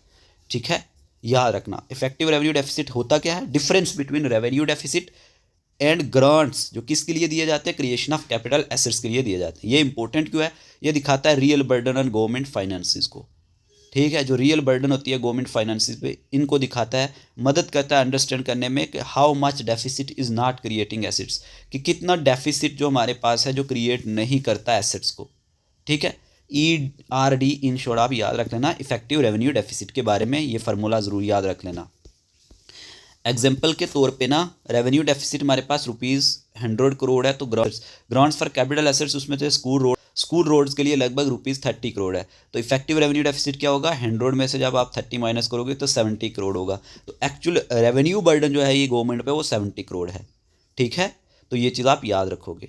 इसमें होता क्या है, रिमूव किया जाता है, याद रखना किसको रिमूव किया जाता है, एसेट मनी को, एसेट मनी को रिमूव किया जाता है किससे, रेवेन्यू डेफिसिट से। ठीक है, तो ये तब जाके क्या कहलाता है, इफेक्टिव रेवेन्यू डेफिसिट। सीधी सी बात है, ERD effective revenue deficit equal to revenue deficit RD minus assets grants, इसके बराबर होता है। कई बार ये एग्जाम में पूछा जाता है, तो इसीलिए मैंने आपको ये बता दिया। तो सिंपली आप याद रख लेना, effective revenue deficit is the portion of revenue deficit spent on non assets creating expenditure. ठीक है, याद रख लेना। इफेक्टिव रेवेन्यू डेफिसिट मतलब ये होता है कि हमारे पास जब आप क्या करते हो, रेवेन्यू डेफिसिट से माइनस कर देते हो grants for creation of capital assets को, मतलब रेवेन्यू डेफिसिट का वो पार्ट जो नॉन एसेट खर्च पर लगता है। ठीक है, मान के चलो अगर सरकार पैसा एसेट्स बनाने में, जैसे रोड, स्कूल्स, हॉस्पिटल्स में लगाती है, तो वो प्रोडक्टिव माना जाता है। लेकिन जो पैसा salary, subsidy, pension, interest payment पर लगता है, ठीक है ना, और कोई एसेट नहीं बनता, उसको हम क्या कहते हैं, रेवेन्यू डेफिसिट कहते हैं। ठीक है, तो ये चीज़ आपको याद रखनी है। मान लो एग्जांपल के तौर पर रेवेन्यू डेफिसिट है हमारे पास रुपीज़ कितना, 100 करोड़, तो उसमें से 30 करोड़ जो है हमारे पास क्या किया जाता है, 30 crore government, central government states को दे देती है एसेट्स बनाने के लिए, रोड, स्कूल्स बनाने के लिए। तो इफेक्टिव रेवेन्यू डेफिसिट क्या होगा, 100 में से जब आप 30 माइनस करोगे तो पीछे जो 70 बचेगा ना, 70 करोड़, ये 70 करोड़ नॉन एसेट एक्सपेंडिचर है। ठीक है, तो इफेक्टिव रेवेन्यू डेफिसिट क्या हुआ, रेवेन्यू डेफिसिट का वो हिस्सा जो एसेट क्रिएशन पर खर्च नहीं होता। ठीक है, जो खर्च नहीं होता किस पे, एसेट क्रिएशन पे। अब जैसे हमारे पास दिया गया है डेफिसिट फाइनेंसिंग इन इंडिया, ये क्या चीज़ है। देखो प्यारे दोस्तों, ऑलरेडी इसके बारे में हम डिस्कस भी कर चुके हैं। डेफिसिट फाइनेंसिंग का मतलब होता है जब गवर्नमेंट का खर्चा यानी कि एक्सपेंडिचर, ठीक है ना, उसकी इनकम से क्या हो जाए, यानी कि रेवेन्यू से ज़्यादा हो जाए। इनकम किसको कहा जाता है, रेवेन्यू को ही। तो उस गैप को कवर करने के लिए गवर्नमेंट क्या करती है, गैप को कवर करने के लिए गवर्नमेंट आरबीआई से पैसा लेती है, आरबीआई से पैसा बारो करती है या नया पैसा प्रिंट करवाती है। लेकिन ये सिचुएशन 1997 से पहले होती थी, ठीक है, ये चीज़ भी याद रख लेना। इस प्रोसेस को डेफिसिट फाइनेंसिंग कहते हैं। जब गवर्नमेंट के क्या हो जाए एक्सपेंडिचर, याद रख लेना, गवर्नमेंट के एक्सपेंडिचर हमारे पास ज़्यादा हो जाएं गवर्नमेंट के रेवेन्यू से, ठीक है। तो इसी डिफरेंस को कवर करने के लिए जो प्रोसेस होता है इसको डेफिसिट फाइनेंसिंग कहते हैं। गवर्नमेंट की इनकम मान लेते हैं ₹100 करोड़ है, गवर्नमेंट का एक्सपेंडिचर अगर वहीं पे ₹140 करोड़ है, तो आपको पता है इसको गैप कितने का आएगा, माइनस करोगे तो 40 करोड़ का आएगा। तो यही गैप कवर करने के लिए 40 करोड़ को आरबीआई से बारो या न्यू मनी प्रिंट करके कवर किया जाता है। तो इसमें जो मेथड्स इन्वॉल्व होते हैं ना, एक बारोइंग फ्रॉम आरबीआई होता है, यानी कि जिसे आप मोनेटाइज डेफिसिट कहते हो। गवर्नमेंट आरबीआई से डायरेक्ट लोन ले लेती है, आरबीआई क्या करता है फिर गवर्नमेंट सिक्योरिटीज़ खरीद लेता है और बदले में न्यू मनी क्रिएट करता है। लेकिन ये पहले होता था 1997 से, ये बात भी याद रख लेना। इसको मोनेटाइज डेफिसिट भी कहते हैं। फिर यूजिंग कैश बैलेंस, ये क्या प्यारे दोस्तों, देखो कभी कभी गवर्नमेंट के पास पिछले साल का रिजर्व फंड होता है, पिछले साल का, तो गवर्नमेंट उस रिजर्व को यूज़ करती है, इससे भी डेफिसिट टेम्पोरेली कवर हो जाता है। तो ये यूजिंग कैश बैलेंस हो गया। फिर market borrowing is not direct deficit financing. तो गवर्नमेंट बॉन्ड्स और सिक्योरिटीज़ को क्या करती है, बॉन्ड्स या फिर हमारे पास सिक्योरिटीज़ होते हैं ना, इनको इशू करके पब्लिक से पैसा लेती है। जैसे ट्रेजरी बिल एग्जांपल हो गई, ट्रेजरी बिल्स हो गए, गवर्नमेंट बॉन्ड्स हो गए, इंपॉर्टेंट याद रख लेना, गवर्नमेंट बॉन्ड्स हो गए। तो मार्केट बोरोइंग यानी कि डायरेक्ट डेफिसिट फाइनेंसिंग नहीं होता, क्योंकि इसमें न्यू मनी क्रिएट नहीं होता, ठीक है, बस पैसा एक जगह से दूसरी जगह ट्रांसफ़र होता रहता है। तो ये कुछ मेथड है इसको कवर करने के, लेकिन मैंने आपको ऑलरेडी बोल दिया ये 1997 से पहले होता था, ठीक है ना। यहाँ पे मैं आपको समझाने की कोशिश कर रहा था, ये चीज़ें आपने यहाँ पे पढ़ी होंगी ना अभी, तो यही कंसेप्ट है एक्चुअल में ये, ठीक है। तो पर्पज़ क्या है, simple, fund development projects and stimulate economic growth when revenue is low. Government कभी कभी डेवलपमेंट के लिए डेफिसिट फाइनेंसिंग यूज़ करती है। मेन पर्पज़ होता है डेवलपमेंट प्रोजेक्ट्स बनाना, रोड्स को बनाना, रेलवेज़ को बनाना, डैम्स को बनाना या फिर इंफ्रास्ट्रक्चर को। तो ये प्रोजेक्ट इकोनॉमिक ग्रोथ इंक्रीज़ करते हैं ना, तो ये इसका पर्पज़ है। फिर इम्पैक्ट इन्फ्लेशन क्या है, होता क्या है ना, जब गवर्नमेंट न्यू मनी प्रिंट करती है ना तो मनी सप्लाई बढ़ जाता है, लोगों के पास ज़्यादा पैसा होता है, डिमांड बढ़ जाती है और प्राइस भी इंक्रीज़ हो जाती है। इसी को कहते हैं डिमांड पुल इन्फ्लेशन। जब प्राइस इंक्रीज़ हो जाती है, डिमांड बढ़ जाती है, ठीक है। तो ये चीज़ आप याद रखो। के तौर पे ना मार्केट में सेम गुड्स हैं, मार्केट में क्या है, सेम गुड्स, लेकिन लोगों के पास ज़्यादा पैसा आ गया, प्राइस ऑटोमेटिकली यहाँ पे बढ़ जाती है, ठीक है।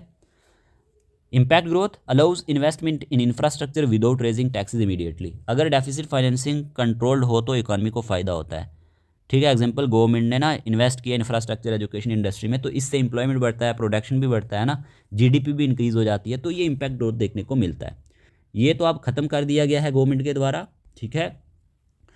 तो ये चीज़ आप याद रखोगे इसके बारे में, ठीक है। अगर गवर्नमेंट क्या करे, बहुत ज़्यादा डेफिसिट फाइनेंसिंग करे तो पता है प्रॉब्लम क्या होती है, हाई इन्फ्लेशन हो जाती है, बहुत ज़्यादा महंगाई हो जाती है, हाई इन्फ्लेशन, करेंसी वैल्यू भी गिर जाती है, करेंसी की जो वैल्यू होती है ना वो भी गिर जाती है, पब्लिक डेट बढ़ जाता है। मैंने ऊपर आपको समझा दिया, ये जो कंसेप्ट था ये पहले होता था, अब नहीं होता। तो सिंपल क्या, डेफिसिट फाइनेंसिंग, गवर्नमेंट बारो करे जब आरबीआई से या प्रिंट करे नया पैसा अपने एक्सेस एक्सपेंडिचर अवर रेवेन्यू को मीट करने के लिए, फुलफिल करने के लिए। तो यही चीज़ लिखी गई है, deficit financing is borrowing or printing money by the government to meet expenditure revenue.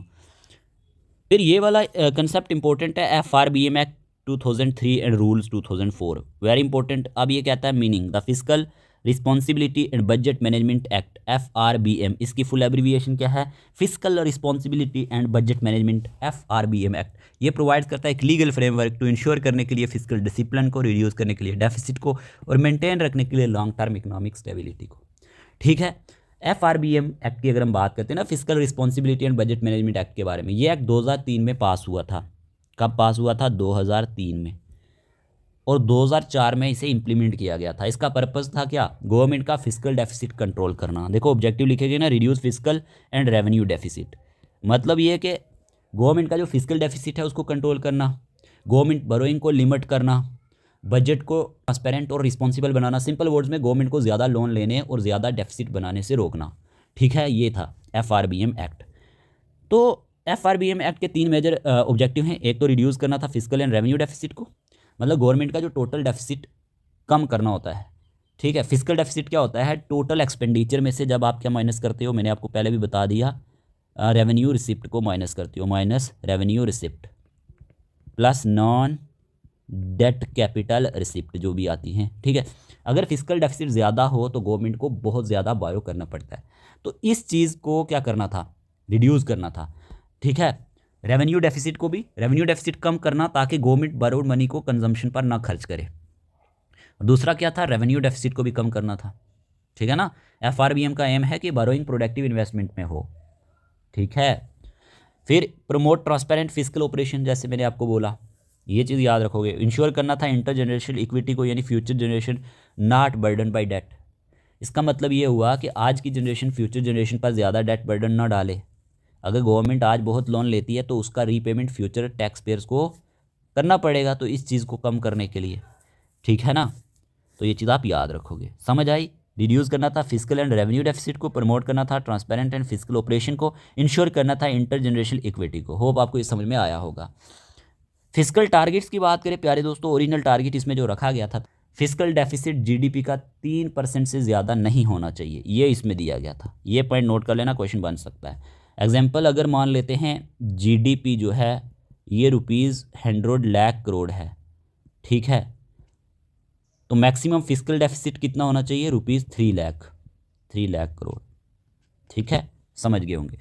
तो एनुअल रिडक्शन इसका क्या था, रेवेन्यू डेफिसिट के बारे में। गवर्नमेंट का ग्रेजुअली डेफिसिट कम करना था, मतलब रेवेन्यू डेफिसिट रिडक्शन इसमें 0.5% ऑफ जीडीपी पर ईयर, ठीक है, ये एक इसका एक मकसद था। यहाँ फिजिकल डेफिसिट रिडक्शन की बात करें तो ये था 0.3% of GDP per year, GDP per year, ठीक है। इससे स्लोली फिजिकल डिसिप्लिन अचीव करना था, ये एक इनका मेन मकसद था।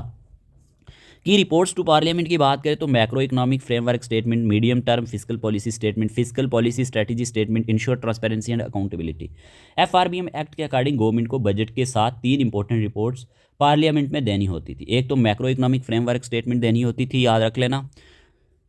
इसमें कंट्री की ओवरऑल सिचुएशन एक्सप्लेन की जाती थी मैक्रो इकोनॉमिक फ्रेमवर्क स्टेटमेंट में। एग्जांपल जीडीपी ग्रोथ के बारे में, इन्फ्लेशन के बारे में, या फिर अगर हम बात करें बैलेंस ऑफ पेमेंट के बारे में, ठीक है, ये चीज़ आपके ध्यान में होनी चाहिए। तो ये क्या होता था, इसमें इकोनॉमी की ओवरऑल सिचुएशन एक्सप्लेन की जाती थी। और medium term physical policy statement से मतलब क्या हुआ, इसमें गवर्नमेंट 3 से 4 साल का फिजिकल प्लान बताती थी। एग्जांपल फ्यूचर डेफिसिट टारगेट क्या होंगे, डेट टारगेट क्या होंगे। फिर फिजिकल पॉलिसी स्ट्रेटजी मैनेजमेंट, इस रिपोर्ट में गवर्नमेंट बताती थी कि फिजिकल टारगेट्स अचीव करने के लिए कौन सी पॉलिसीज हमें यूज़ करनी है, ठीक है। तो पर्पज़ क्या था, सिंपल, ट्रांसपेरेंसी एंड अकाउंटेबिलिटी लाना, मतलब पब्लिक और पार्लियामेंट को पता हो गवर्नमेंट पैसा कैसे मैनेज कर रही है। होप आपको समझ में आया होगा। Borrowing limits and escape clause की बात करें तो government can not borrow from RBI except temporary for cash shortage. FRBM act government borrowing को कंट्रोल करता है। और बोरोइंग लिमिट की बात करें तो गवर्नमेंट आरबीआई से डायरेक्ट बोरोइंग नहीं कर सकती except short term cash shortage की वजह से। इसको वेज एंड मीन्स एडवांसेस भी कहते हैं, मैंने आपको पहले भी पढ़ा दिया। और इसमें जो था सेक्शन 8, ठीक है, एस्केप क्लॉज का, कभी कभी इमरजेंसी सिचुएशन में क्या होता है ना, डेफिसिट लिमिट ब्रेक हो सकती है, जैसे कि वार के केस में, नेशनल कैलेमिटी के केस में, फिर इकोनॉमिक स्लो डाउन हो जाना, फाइनेंशियल क्राइसिस में। तो इन केस में government temporarily physical targets exceed कर सकती है, ठीक है। तो ये सेक्शन 8 अलाउज करता है deviation in case of war, national calamities, economic slow down, ये इसमें दिए गए थे। जैसे कि कोविड-19 हुआ था तो पेंडेमिक के टाइम डेफिसिट लिमिट इंक्रीज हुई थी, ठीक है। फिर अमेंडमेंट्स एंड अपडेट्स की बात करें 2012 में क्या होता है, अमेंडमेंट इन 2012 एंड 2018 इंट्रोड्यूस। इसमें इंट्रोड्यूस किया गया इफेक्टिव रेवेन्यू डेफिसिट को, किसको, इफेक्टिव रेवेन्यू डेफिसिट को इंट्रोड्यूस किया गया था, याद रख लेना, भूलना नहीं। फार्मूला क्या है इसका, मैंने आपको बता दिया था, revenue deficit minus grants for capital asset creation. इसका पर्पस था प्रोडक्टिव एक्सपेंडिचर को इनकरेज करना। होप समझ में आया होगा, ठीक है, ये चीज़ याद रखना। और 2018 का जो हमारे पास अमेंडमेंट हुआ, इस अमेंडमेंट में फोकस शिफ्ट हुआ स्ट्रिक्ट 3% फिजिकल डेफिसिट टारगेट से। इसका मतलब है कि गवर्नमेंट का जो टोटल है ना, इसका मतलब है गवर्नमेंट का टोटल डेट, जो गवर्नमेंट का टोटल डेट है जीडीपी के कंपैरिजन में कंट्रोल हो, ठीक है। तो ये कुछ अमेंडमेंट इसमें लाए गए थे, ये चीज़ें आप याद रखोगे। फिर आपको क्या याद रखना है, इनके सिंह कमेटी रिकमेंडेशन 2016 के बारे में, यहाँ पे याद रख लेना, हमारे पास suggest GDP ratio equal to 60%। Government ने एफआरबीएम एक्ट रिव्यू करने के लिए एफआरबीएम रिव्यू कमेटी बनाई थी, जिसका हेड था कौन, एनके सिंह। कमेटी ने कुछ रिकमेंडेशन दी। एक तो debt to GDP ratio target दिया, जो टोटल गवर्नमेंट डेट हमारे पास कितना होना चाहिए, less than equal to 60% of GDP होना चाहिए। और इसमें डिवाइड किया गया, सेंट्रल गवर्नमेंट के पास 40% होना चाहिए और स्टेट गवर्नमेंट के पास 20% होना चाहिए। इसका एम था लॉन्ग टर्म फिजिकल स्टेबिलिटी। क्या था? Long term physical stability. याद रख लेना, ये किसके अकॉर्डिंग था? FRBM एक्ट यानी कि एन के सिंह कमेटी के अकॉर्डिंग। तो आपको याद रखना है, FRBM एक्ट इंश्योर करता है फिजिकल डिसिप्लिन को, रिड्यूस करता है डेफिसिट को एंड प्रमोट करता है ट्रांसपेरेंसी इन गवर्नमेंट फाइनेंसेस में। तो FRBM एक्ट से क्वेश्चन पूछ सकता है एग्जामिनर। याद रखना, physical responsibility and budget management act 2003 जो था, ये बनाया गया था किस लिए? तो कंट्रोल करने के लिए गवर्नमेंट की स्पेंडिंग को और मेंटेन करने के लिए फिजिकल डिसिप्लिन को इंडिया में। अब इसमें ना फिजिकल डिसिप्लिन जो रखा गया, the act set a limit on physical deficit कितना रखा गया? याद रखना, विद इन 3% ऑफ जीडीपी। याद रखना, ठीक है। और इसमें रिड्यूस किया गया रेवेन्यू डेफिसिट को, यानी कि ये जो एक्ट है ये रिक्वायर करता है कि government to reduce revenue deficit gradually every year. Revenue deficit को कम करना था, ठीक है। रेवेन्यू डेफिसिट का मतलब क्या हुआ? सरकार का डेली खर्चा उसकी इनकम से ज़्यादा हो जाना। जब सरकार का डेली खर्चा उसकी इनकम से ज़्यादा हो जाए तो ये हमारे पास रेवेन्यू डेफिसिट में आ जाता है। रेवेन्यू डेफिसिट में डेली खर्चा क्या? जैसे सैलरी, पेंशन, सब्सिडी। तो यहाँ पे FRBM एक्ट का गोल है कि हर साल रेवेन्यू डेफिसिट को धीरे धीरे कम करना, ताकि गवर्नमेंट लोन लेकर सिर्फ डेली खर्च ना करे। समझ रहे हो? तो ये चीज़ थी। फिर बोरोइंग रिस्ट्रिक्शन का मतलब क्या हुआ? Government control borrow from the reserve bank of India except temporarily. इसका मतलब है कि FRBM एक्ट के हिसाब से सरकार डायरेक्ट पैसा प्रिंट नहीं कर सकती। सरकार easily reserve bank of India से लोन नहीं ले सकती, सिर्फ टेम्पोरेरी शॉर्टेज में ले सकती है। इसका रीज़न मैंने आपको पहले भी बताया, अगर ज़्यादा पैसा प्रिंट होगा ना प्यारे दोस्तों, ज़्यादा पैसा प्रिंट होगा तो इससे क्या होगा? मार्केट में मनी सप्लाई बढ़ जाती है, इंक्रीज़ हो जाती है, और इन्फ्लेशन, महंगाई भी बढ़ जाती है, ठीक है। तो याद रखना। फिर हमारे पास ना ये कवर हो गया। और ट्रांसपेरेंसी सबमिट 3 की रिपोर्ट्स टू पार्लियामेंट। मतलब सरकार अपने पैसों का पूरा रिकॉर्ड पार्लियामेंट को बताए, इसीलिए बजट के टाइम 3 रिपोर्ट देनी पड़ती हैं। वो मैंने आपको बता दिया, एक मैक्रो इकोनॉमिक फ्रेमवर्क स्टेटमेंट, एक medium term physical policy statement, एक फिजिकल पॉलिसी स्ट्रेटजी स्टेटमेंट। सरकार बताती है कि इकोनॉमी की कंडीशन क्या है और फ्यूचर प्लान क्या है, इसमें ये चीज़ें देखी जाती हैं। फिर मैंने एस्केप क्लास के बारे में बताया, can deviate in war, calamity और इकोनॉमिक स्लो डाउन। कभी कभी इमरजेंसी सिचुएशन हो सकती है, जैसे वार, नेचुरल डिजास्टर या फिर इकोनॉमिक क्राइसिस, तो उस टाइम सरकार 3% डेफिसिट रूल तोड़ सकती है। इसको एस्केप क्लास कहते हैं। होप आपको समझ में आया होगा, ठीक है। FRBM एक्ट इंश्योर करता है फिजिकल डिसिप्लिन को, रिड्यूस करता है डेफिसिट को एंड प्रमोट करता है ट्रांसपेरेंसी को। तो अब आपको इसके बारे में बोलना नहीं है। FRBM एक्ट का मेन गोल है सरकार का खर्चा कंट्रोल करना, लोन कम करना और बजट को ट्रांसपेरेंट बनाना। आगे बढ़ते हैं। तो ऑब्जेक्टिव क्या हुए FRBM एक्ट के? Simple, physical discipline to control करना गवर्नमेंट की स्पेंडिंग को और मेंटेन करना सस्टेनेबल फिजिकल डेफिसिट को। इसका मतलब है सरकार अपने खर्च पे कंट्रोल रखे, सरकार जितना कमा रही होती है उससे बहुत ज़्यादा खर्च ना करे और लोन कम ले, ठीक है। ये चीज़ याद रखनी है, ये इसका एक ऑब्जेक्टिव है। दूसरा, रिड्यूस करना डेफिसिट को, यानी कि ग्रेजुअली रिड्यूस करना है फिजिकल डेफिसिट को और रेवेन्यू डेफिसिट को। गवर्नमेंट को फिजिकल डेफिसिट और रेवेन्यू डेफिसिट धीरे धीरे कम करना होता है, याद रख लेना। तो FRBM का गोल था हर साल डेफिसिट कम हो ताकि इकोनॉमी क्या रहे? स्टेबल रहे। तीसरा, ट्रांसपेरेंसी इंश्योर करता है clear reporting of receipt, expenditure and physical target to parliament. कहने का मतलब है सरकार अपने पैसों को क्लियर रिकॉर्ड पार्लियामेंट को बताए, ठीक है। बजट के टाइम सरकार को रिपोर्ट देनी पड़ती है जिसमें बताया जाता है कितना पैसा आया, जिसे आप रिसिप्ट कहते हो, ठीक है, कितना पैसा खर्च हुआ, जिसे आप एक्सपेंडिचर कहते हो, और फ्यूचर फिजिकल टारगेट क्या है। इससे पब्लिक और पार्लियामेंट को पता रहता है कि पैसा कैसे यूज़ हो रहा है। ये ट्रांसपेरेंसी।